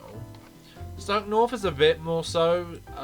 This is Jonathan Gullis' seat. It's still, I think, still comfortable putting under marginal. I mean, it's got half the majority of Telford, so it should easily flip back. Stoke South, though. So, if this was the old seat, it would probably join Stoke North up in marginal. But the boundaries are really not kind to Labour here. It eats into some of the bits of Stone, which kills, and I think a bit of Staffordshire Moorland. So it's a seat that looks really weird. I think it's another one of those sort of half urban, half rural seats, despite what the name implies. I'm going to still put it under likely. I think there's a good chance that Labour do take the seat, more so than some of these ones under toss-up, like Aldershot, for example. But that's on thin ground, to be honest. I think if Labour weren't able to take Stoke South, I would not be surprised. And then the final one in Staffordshire, we've got Newcastle under Lyme. This is, I think, another one I can put in marginal. It's important to know, though, that Labour have been losing votes here for years, though. The council's tour is Conservative run at the moment, and also in both 2015 and 2017, as well as 2010 actually to a degree, it had really small majorities. They were losing votes each one. It was only in 2019 that it actually flipped. Obviously, Labour's not going to be losing more votes there in the next election, or one would assume so, but why does my phone keep going off? I should have turned that off before this happened. But yeah, Newcastle under Lyme, it's not really going to flip again. Okay, these ones all should be fairly easy. A lot of these Yorkshire ones. Penistone and Stocksbridge. I'm not sure if I put it under extreme marginal. Yeah, I probably will, to be honest. It's a seat again that almost always votes Labour. It's very surprising that it voted Conservative in 2019. Rother Valley as well, I think is another one that belongs in there as well. It's a seat that, again, you'd normally expect Labour to win, so it's another one that I think would quite easily go back. Doncaster East, or as the full name says, Doncaster East in the Isle of Axholme. Unlike these two, though, I actually do have to talk about this one. So, the Axholme areas it gets from North Lincolnshire are not very kind to Labour, but the rest of the constituency is, though. I don't feel super confident putting it under marginal, just because those new bits are really going to be difficult for Labour to eat vote share out of it. I think putting it next to Stoke South, I think, is quite appropriate, to be honest. Seats get a lot harder for Labour under the Boundary Commission, or boundary changes, I should say, that were done by the Boundary Commission. So that should do quite nicely. And then finally we've got some ones in West Yorkshire here. So Calder Valley and Colne Valley, I think, would both go under marginal. Normally these are very typical swing seats, so you should expect Labour to pick both of them up. As for Spen Valley, it's a weird one, this one. It's a lot of the Tory bits of Batley and Spen, plus some Tory bits of, I think, Dewsbury as well. But, again, it's another one where I think Labour should be able to pick this one up, all things considered. Oh, God, it's screwing up again. I've been doing this for too long. How long has this been going on for? Like, what, 3 hours at this point? Oh, God, this is going to be 3 hours long. Oh, well. Let's continue going, though. Keighley and Ilkley, again, Labour had this in 2017 by the skin of their teeth, so it's another one we can throw in marginal. Shipley as well, I think we could chuck that in marginal too. And then we've also got Leeds North West. So this is technically not the old Leeds North West constituency. It is somewhat, it's half of old Leeds North West, half of Pudsey, which is now in Leeds Western Pudsey, which it's far too confusing to go into detail at the moment. Just look at like Doral Calculus's boundary changes. Well, then you'll see how confusing it is. Half tempted to put this one actually in extreme marginal, because I think it'd have like a Tory majority of about 1,000. Labour would have won it most elections, so yeah, it's not really going to be repeated. And then Leeds South and South West and Morley. I've just put Leeds South and Morley, which is a mistake. It should be Leeds South West. This is definitely, boundaries are easier for Labour. I half time to put it in marginal, because normal Morley and Outward would be, even though it has swung quite a bit to the Tories. It's Ed Balls' old seat, and it's now Andrea Jenkins, who's another face in the Tory party on the right of the party. So, and I think it's safe to say that she's not going to survive in her seat. It's another one with a bit of Waveney effect applied to it. Okay, and then finally we got Oss and Denby down on Wakefield and Rothwell. Okay, Wakefield and Rothwell should be a very easy pick-up for Labour. They technically already have the seat. Am I putting it in extreme marginal? Yeah, go on, because Labour technically does have Wakefield already.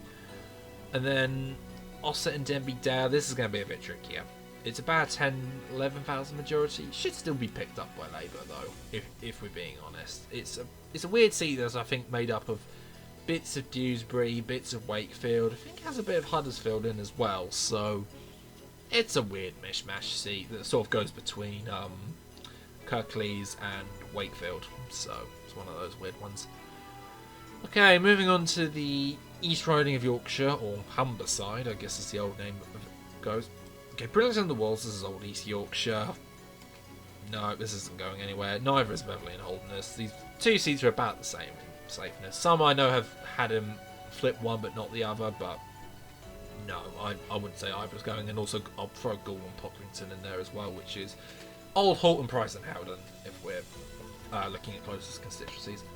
Hull West. So again, this is a similar case to Eltham and Chislehurst. That feels like ages ago now, where essentially would have been a Tory seat if it was held in 2019. Even though Old Hull West and Hessel, or West and Halton Price, was held in the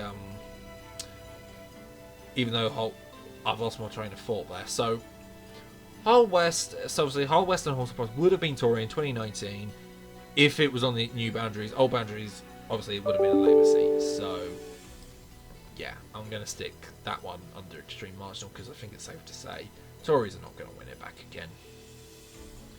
Okay, and then finally Scunthorpe, Brigham, Immingham, and Grimsby and Cleethorpes. So Grimsby and Cleethorpes should be another one that I think Labour should win quite comfortably. Again, it did swing to the Tories quite a bit, but you'd also expect it to swing back quite a bit as well.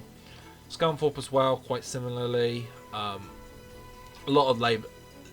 The constituency does get a bit more rural, but Labour's vote in the centre of Scunthorpe is normally quite solid, so actually, wait, no, I'll put it under marginal. Brigham Immingham, though, so it's a good chunk of old Cleethorpes, minus the town of Cleethorpes itself, and bits of abolished Brigham Gall. Now, Cleethorpes and Brigham Gall did used to be Labour seats, quite solid Labour seats, and they have. So there is probably Waveney effect that has swung them to the Tories quite a fair bit. The issue is, though, is that there doesn't seem to be a lot of evidence suggesting that it's going to swing back.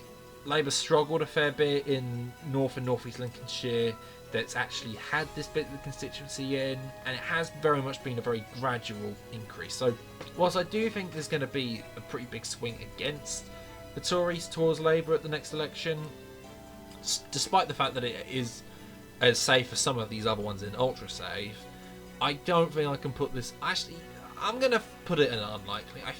I don't want to. There is a chance I think it flips to Labour. I don't think it's a very high chance, though, if we're being honest. Okay, yeah, most of these ones in North Yorkshire aren't going to go anywhere. Richmond and Northallerton, this is Rishi Sunak's seat, so I imagine it's probably going to get a bit more attention than it normally would, but it's not going anywhere. I'm very certain about putting it there. First and Moulston, again, I'm pretty confident there. Skipton and Rippin's probably a little bit more marginal. Still not really going to go anywhere. Harrogate. So Harrogate and Knaresborough. It's a big Lib Dem target, this. I think I'm just going to do the classic thing and stick it where all the other Lib Dem seats are, because... Oh, hang on.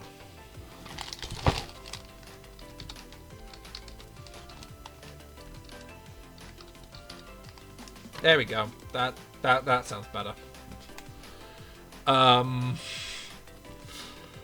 Right, looking at the rest of these. So Scarborough and Whitby.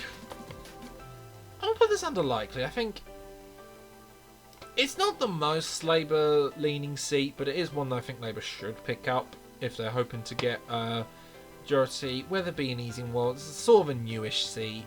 It's got bits of Elmet and Rothwell, which probably I would have put in either unlikely or toss-up. But this is all the Tory bits of Elmet and Rothwell, plus other bits within North Yorkshire. It's not going anywhere. And then finally we've got Selby. So obviously the by-elections happened there, and probably means I think with the by-election in mind, I could put it in like, because this is actually easier boundaries than the by-election, because the Selby against the old seat loses some Tory bits, I think, into Wetherby and Easingwold. So whilst that one gets more safer for the Tories, this one gets more marginal. And as a result, I think it's more likely that Labour's going to hold on to it. And then also finally we got York Outer. This, I don't know if I can really put it in marginal, because York Outer is not... I think I'll join it with Selby and Likely, which feels a bit weird doing, because this is definitely more marginal than Selby is, but... Tories have definitely been losing votes in York Outer. Lib Dems used to have quite a strong presence here, but even though the seat is relatively new, all things considered. That being said, though, compared to some of these other marginal ones, like it's got the majority of, say, like Grimsby, or I think it's actually small. It's got a smaller majority than, say, Plymouth Moorview, but it's not really ever gone that much to Labour before, which I think it probably will do, but yeah, we'll have to sort of wait and see, I think, how York Outer flips. Okay, home stretch now. The Northwest. There's a few here that we can do. So, Crewe and Nantwich, this is easy. This is a very stereotypical bellwether seat. Again, bit like Keighley and Ilkley. I put under marginal. Bit like Keighley and Ilkley, Labour did win this one by the skin of their teeth in 2017, and then lost it again 2 years later. So, with that in mind, Labour should easily take the seat back again. But some of these other ones, so Wirral West is another one where I'm not 100% sure whether actually Labour would have won this or not. I'm just put it on there for the sake of it, so obviously it'd go under extreme marginal. Warrington South I'd also stick under extreme marginal as well. I think boundaries do get a bit easier for Labour here, although it was already like a very marginal seat anyway. Warrington again is another place that has sort of been shifting more towards Labour as time has gone on. So then that just leaves us with these ones. So Congleton, I'm pretty confident is not going anywhere. Tatton as well, I'm not confident. I'm pretty sure won't go anywhere either. Macclesfield, though, has actually drifted more towards Labour beforehand. It used to be a really safe Tory seat, but it's only about 10,000 majority at the moment. So I guess by extension I'd have to put it in likely. A lot of these 10,000... If it's got a 10,000 seat, do I really want to put it in toss-up? I say that there's probably one here that has 10,000 and I've just missed it, but yeah, I think that one, it probably will flip in the end. And then Mid-Cheshire, it's a new seat, this one, but it's likely is expected to be a very standard bellwether seat. It's got towns like Northwich, I think that's how you pronounce it, like Middlewich. Again, I think that's how you pronounce it, I'm not sure. So I'm just going to stick it there and avoid embarrassing myself more. And then finally we got Chester South and Eddisbury. There is potential, I think, but yeah, I'm not super confident that it's really going to manifest to anything.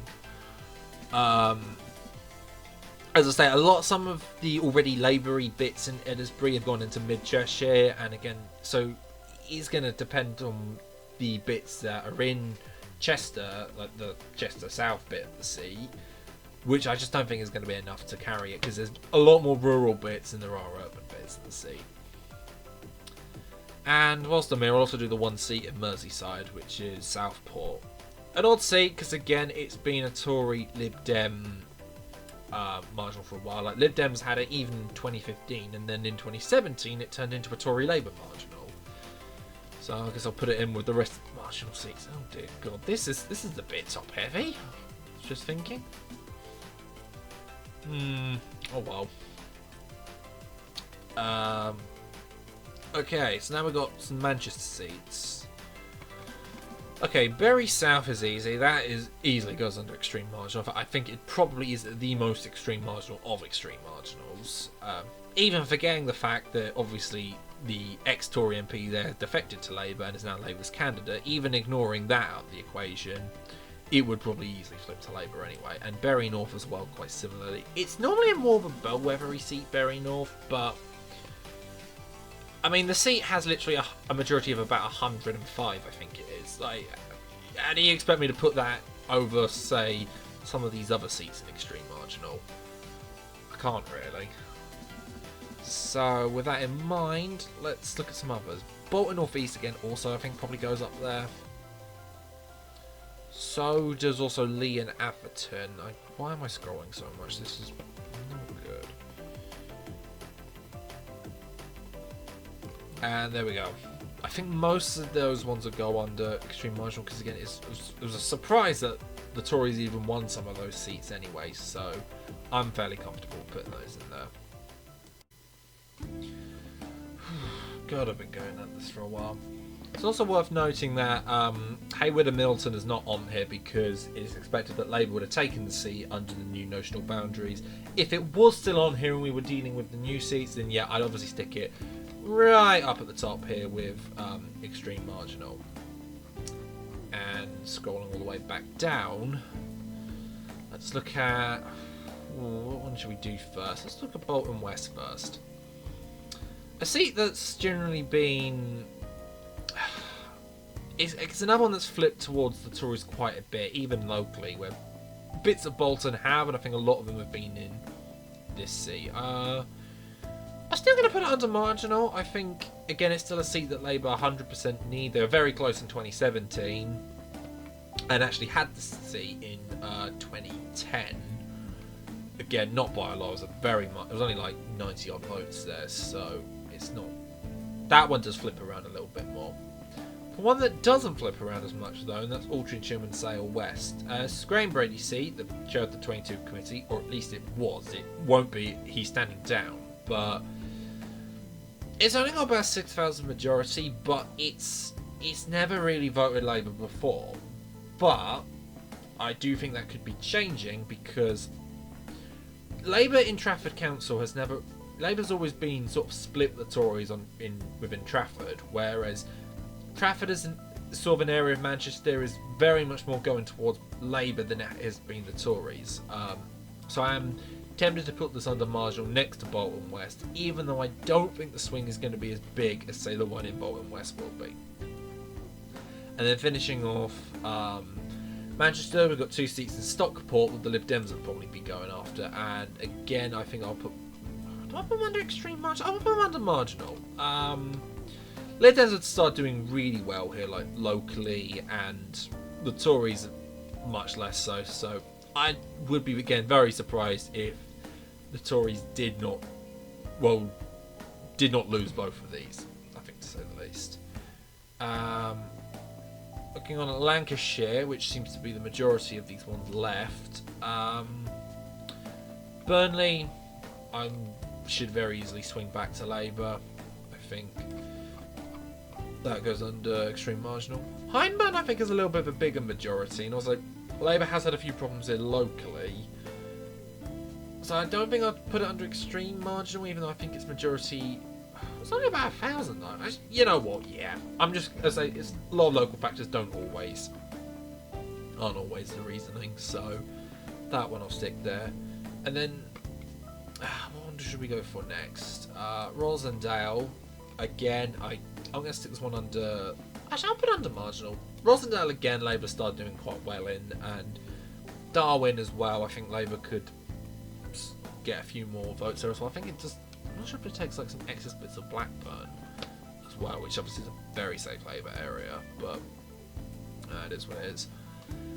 Okay, oh god, another abomination created in the boundary changes. So, this is Ribble Valley, even though it should technically be like half of Ribble Valley and Preston North.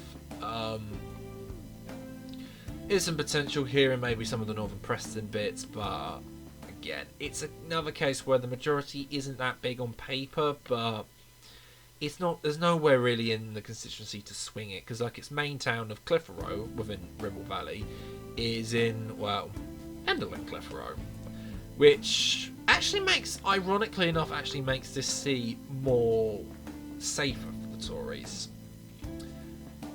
More so that I don't know if I can actually put it in marginal. I'm actually going to stick it in likely, which might be a bit controversial, but the Clitheroe I think normally votes Lib Dem, I think, locally, and Pendle has always been like a real big swing seat, more so than say like Hindburn or Burnley up here.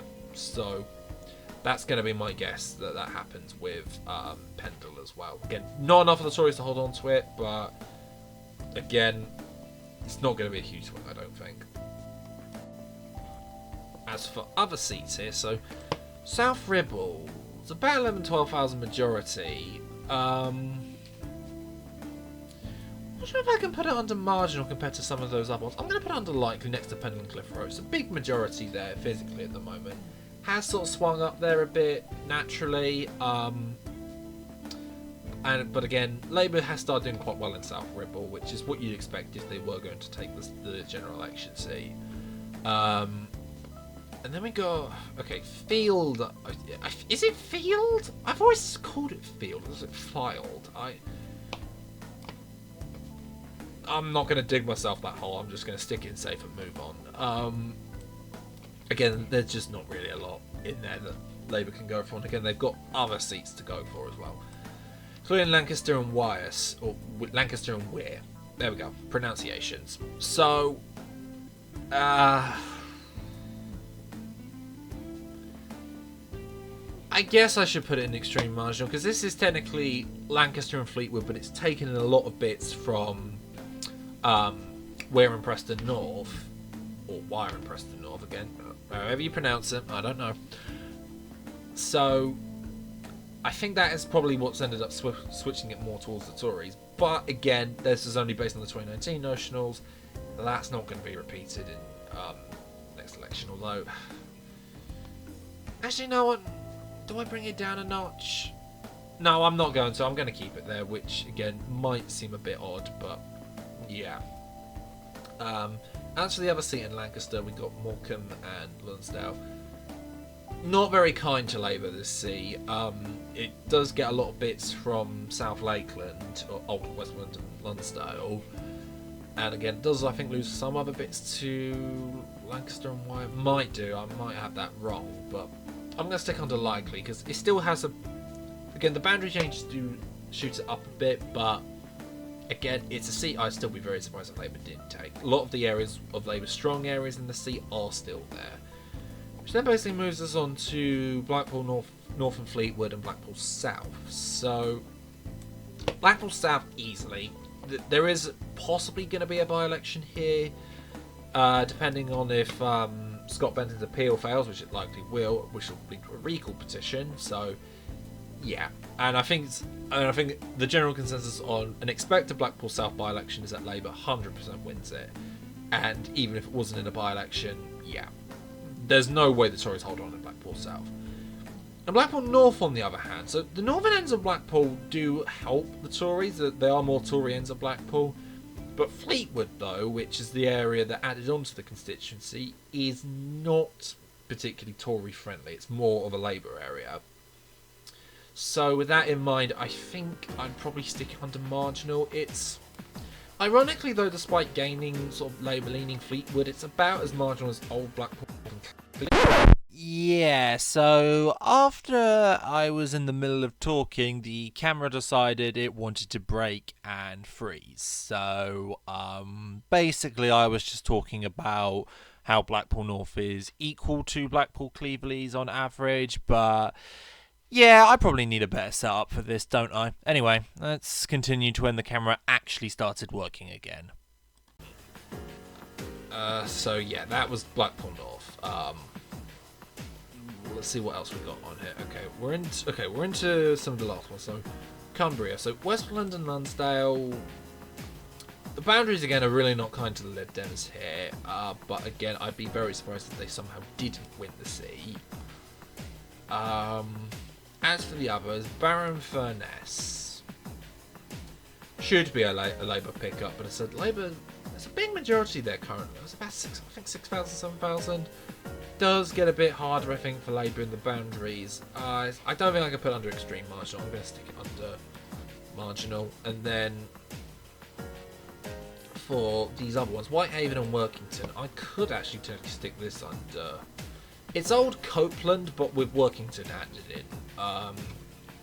Because old Workington is now in this, as the rest of Workington is now in this one, Penrith and Solway, which is a fuck ugly constituency, to say the least, because it sort of splits right out into the middle of Cumbria, sort of cutting off Carlisle.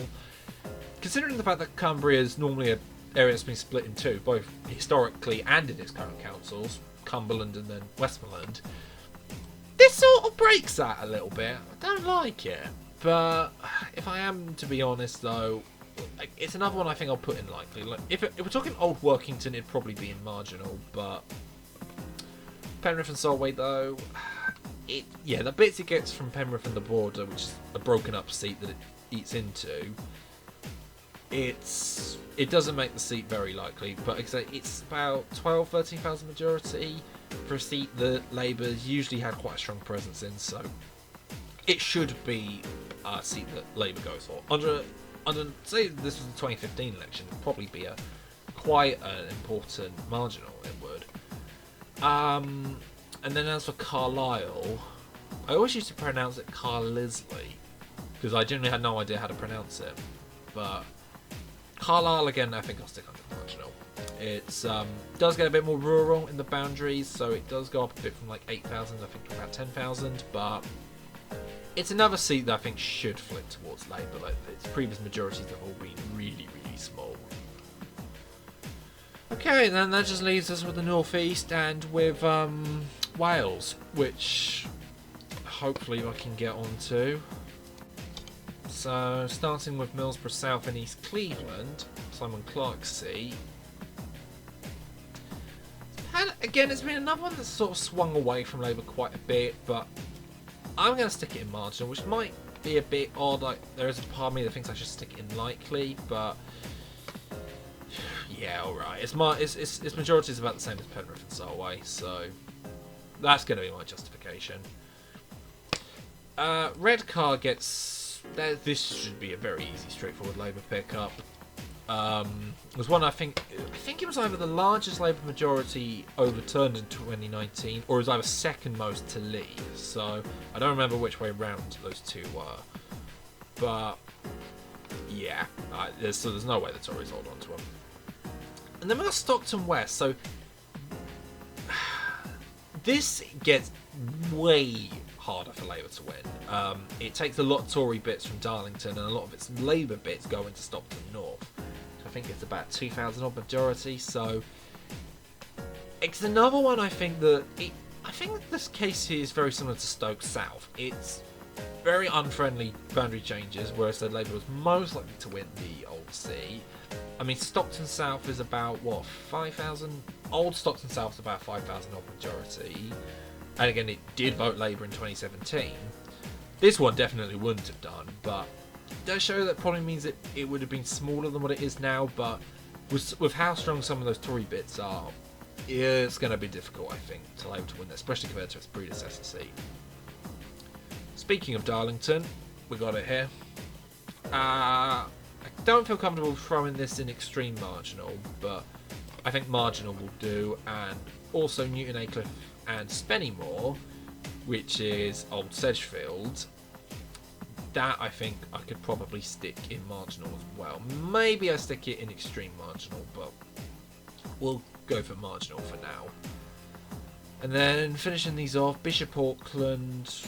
Labour again has been losing a lot of votes here in the past, but I'd be very surprised if somehow Labour lost it, or didn't get it back, I should say.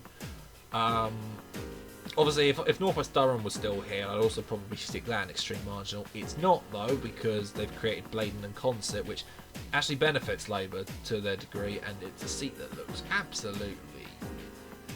Nah, I don't like the look of that. It's not on it, though, because it would have been notional Labour seat, so taking most after Blaydon rather than North West Durham. So, obviously, as I said, Scotland is not on this one because we're just looking at mainly Tory, Labour, maybe Lib Dem seats. So, a lot of the SNP fought ones are quite difficult to predict, with the SNP in decline in addition to the Tories. So, maybe I'll do that separately one day. Maybe I'll do like SNP seats. They could Labour gain some of these ones? Could the Lib Dems take some of them? Where will the SNP hold on more? I'm going off topic. We've got some Welsh ones here. Starting with this one, Bangor Aberconwy. It eats into a good chunk of old, I think it's Arfon. My pronunciation has been horrible for most of this video. It's going to get even worse for this final bit. Its majority gets way easy. It's about a majority of about 100, maybe even less. So yeah, old Abercorn would probably be marginal, but that one, it doesn't look it, but is a lot easier for Labour, mainly because of the bits it takes from Arthur. And then also Wrexham as well, I think, can also stick under extreme marginal as well. Again, boundaries aren't necessarily the most kindest to Labour here, but Wrexham is usually a very typical Labour seat. You'd be very surprised if it voted Tory again. Just looking here, and I just realised I forgot Hexham and North Northumberland. That's a fair point. Hexham, again, it's a similar case to Macclesfield, where it's about a 10,000 majority, but has never really voted Tory in the past. Sorry, never really voted Labour, I should say. So I could probably put it right next to Macclesfield, actually, because it's... Labour do seem to be they want to go after it, and I think some of the boundaries do make it a bit easier, but not massively, though. I think if Labour were going to win the new seat, they would have won the old one. Which also then brings me on to North Northumberland. So this seat's Old Berwick-upon-Tweed, which is the basis for this old seat. Normally, no, you wouldn't expect Labour to ever win there. This one does eat into a good chunk of Wansbeck, though, which is, at the moment, Labour's got it by the skin of their teeth, but you wouldn't most of it does vote Labour. I still don't reckon, though, that that's going to be enough to get Labour over the line, though. Like, Old Berwick-upon-Tweed probably would have been in this one, safe, but... So it does probably shoot it up a tier, but I'm not convinced that Labour take it. And then continuing on with the rest of Wales, so oh god, what's this one's full name? Brecon, Radnor and Quimtoir? Yeah, okay, fine. Horrible boundaries, by the way. This, it basically dips down in the southwest and eats into a bit of Old Neath Sea, which it looks dreadful. And actually, that eats into Labour. So I have heard some people think that Labour could do well here. I don't think so. Lib Dems don't really do well in Wales that much, but here you would probably be their only seat they'd win. I'm not going to put it with every other Lib Dem seat here, because I do think there is a chance that Lib Dems do take this outside of some of these other ones. So that's just my guess. So that's for an old Lib Dem seat. We've got Montgomeryshire and Glyndŵr. Again, my Welsh is not very good. I'm guessing it's a Welsh name. Well, Lib Dems won't be winning this one again like they used to. If this was old boundaries, I'd probably stick this in safe or even ultra safe, but it eats into a big chunk of Clwyd South though, which is probably what's making me actually put this more under toss-up. You know what, I haven't put something under toss-up for a while. I'm putting this one here. Welsh polling is sometimes a little bit all over the place because if you put national projections onto it, it's a bit kinder. If you put just Welsh ones, it's a little bit more lenient. Like very few individual Welsh predictions using the polling there would probably give Montgomeryshire to Labour, but not many would. But it depends really where those votes are, and if Labour's able to build up a lot in their old Clwyd South bits, then maybe they could take the seat, but I don't know. Speaking of the rest of Clwyd, so we've got Clwyd East, which is Old Delyn.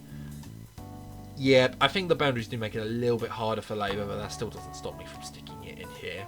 I knew this would fill up quickly.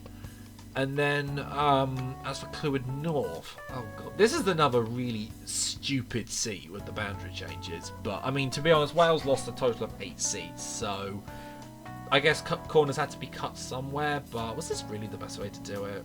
I don't know. I stick this one in marginal. It's basically got a merging of Clwyd West and the Vale of Clwyd, but I think it has more the electoral demographics of the second one, which is more beneficial to Labour. Clwyd West probably the Tories could have held that, even though it's only had a fairly small majority last time. But Clwyd North, though, I think there's no chance that Tories hold it, if I'm being honest. Okay, 6 more. Christ. I think I started this at about like 2:30. It's now 5:30. So if this video is somehow 3 hours long, oh my god, I apologise. Whoever's been able to watch this through the whole way, well done to you. So for Ynys Môn, so this is the Isle of Anglesey, the fact that Tories even had this in the first place is a bit of an accident. Labour and Plaid basically knocked each other out in trying to get it. They both got about 10,000 votes each. Tories got away at about 12,000. I couldn't really tell you who out of Labour or Plaid would win this. My guess is on Labour, although Plaid don't really have much in the way of target seats, so they could go for this one. I'll tell you who's not going to win it though, and that is the Tories again. So I'll put it under extreme marginal. Whether Labour or Plaid win it, I don't know. And as for someone, so Caerphilly or Carmarthen, I think it's pronounced Caerphilly, I'm not sure on that. Another weird one as well, that I think it's another freeway between Labour, Plaid and the Tories, but again, it's another one where I'm pretty sure no matter who wins that seat, it's not going to be the Tories. And then similarly we've got Minsap and Berkshire. I think I can stick this one under marginal as well. I think it's got more similar to Preselipa, so it's essentially a merger of both Preselipa and Berkshire and Carmarthen West and South and Berkshire. 2 seats in that end of Wales are basically being merged into one. I think it takes more under Preselipa and Berkshire, which I think is the more marginal of the two. So I think that's probably more going to... both of them were still probably going to be under Labour's radar if they still existed, and so was that one. So that's still going to be my guess. And then finally we've got these three sort of in Glamorgan area. Monmouthshire, I'm going to throw this one under toss-up. Its majority isn't massive, it's only about 10,000, but I'm not confident that Labour takes this compared to some of the others. Which maybe is a little bit of a stretch considering all the other sort of stuff I've put in here, but maybe that's just what Welsh polling is like. And then finally, Bridgend. Okay, Bridgend. This is the easiest extreme marginal ever. Jamie Wallace, the MP here, has basically tried to chicken run to about 10 different seats, none of which he succeeded in. Tories have already picked someone else, I think, and I'm pretty sure Labour's current MP for Ogmore, I can't remember the chap's name, unfortunately. I think Chris Elmore, I think it is. I'm sorry if that is wrong, but I think he's standing as Labour's candidate in Bridgend, so yeah, that's no way in hell the Tories win it. And then finally, the final seat, Vale of Glamorgan, is I think another seat that Labour could win, actually. Do I put it in marginal? I think I do, actually. It's an odd seat, really, but I think there should be enough in there for Labour to win it. Okay. Jesus Christ, I did finally manage to get through everything. So let me scroll through this just to make sure that everyone wants to see what all the seats are like. There's probably a few in here that I'm thinking I probably disagree with my choices at the end, but I'm too lazy to go change these. I've been doing this for too long. Maybe I'll make a few changes afterwards if I come back and edit this in a few days, but yeah, that is a lot of seats, a lot of constituencies. The Tories are not going to have a fun time at the next election. And a broken camera, as I probably should have expected from using this really bad setup. So I do apologise that this had to be done a little bit on a budget, but you know, it is what it is. But keeping to what I said earlier, there are a few changes I think that need to be made because me in the future has, let's just say, different ideas to me in the past after doing this for over 2.5 hours. Starting with one that I sort of alluded to in the video, which is Dorking and Hawley. I think actually I'm going to move this up into toss-up, joining basically every other Lib Dem seat that I put there. Despite the fact that I talked quite well of the constituency and how likely the Lib Dems were to win it, yeah, I did think it was a little bit weird that I put it in unlikely, despite the fact that I didn't really mention it, and its majority I think is similar to some of these. Another one I'm probably going to rank up is put Bromley and Biggin Hill in unlikely, because although I think that the boundaries do make it a lot more difficult, I don't think it deserves to be in the same tier as some of these other seats. In the exact opposite end, I'm going to think of moving Exmouth and Exeter East down into safe. As I said, I'm not 100% sure where this seat goes, but I think that there just isn't enough Labour vote here to put it in unlikely. Finally, I'm also going to add Harwich and North Essex back up in toss-up, since I think that there are possibly some more Labour ground here than I probably gave it credit for. And on the opposite end, I'm actually probably going to put Central Suffolk and Norfolk switch back down in safe, because I think I was a little bit too charitable to this one on sort of my own bias. So I think putting it alongside some of these other seats probably makes a bit more sense, to be honest. And one last final one is going to put Central Devon back up into unlikely. I think I was a little bit too harsh on this one, but I still very much stand by the fact that there is not that many Labour bases here for them to genuinely go after the constituency and probably win it at the end of the day. And that is my official month's prediction for every single Conservative constituency. Some people might say that this was too harsh, some say it was quite generous. Some might agree with what I have, but of course I do not expect everyone to. There should be a link down below if anyone wants to try this themselves, and I imagine there could be very different results to what I've put. I'm very open to see what maybe people agree with and what maybe they disagree with. To be honest, if somebody has ended up watching this whole thing through, well, I congratulate you, because this looks to be about just under 3 hours long. If you've just come for certain bits, or you're just looking at the end, well, that's fair. I mean, I don't blame you for looking for all this. Might have been a bit boring at the end of the day, but I send my gratitude, and thank you very much for looking.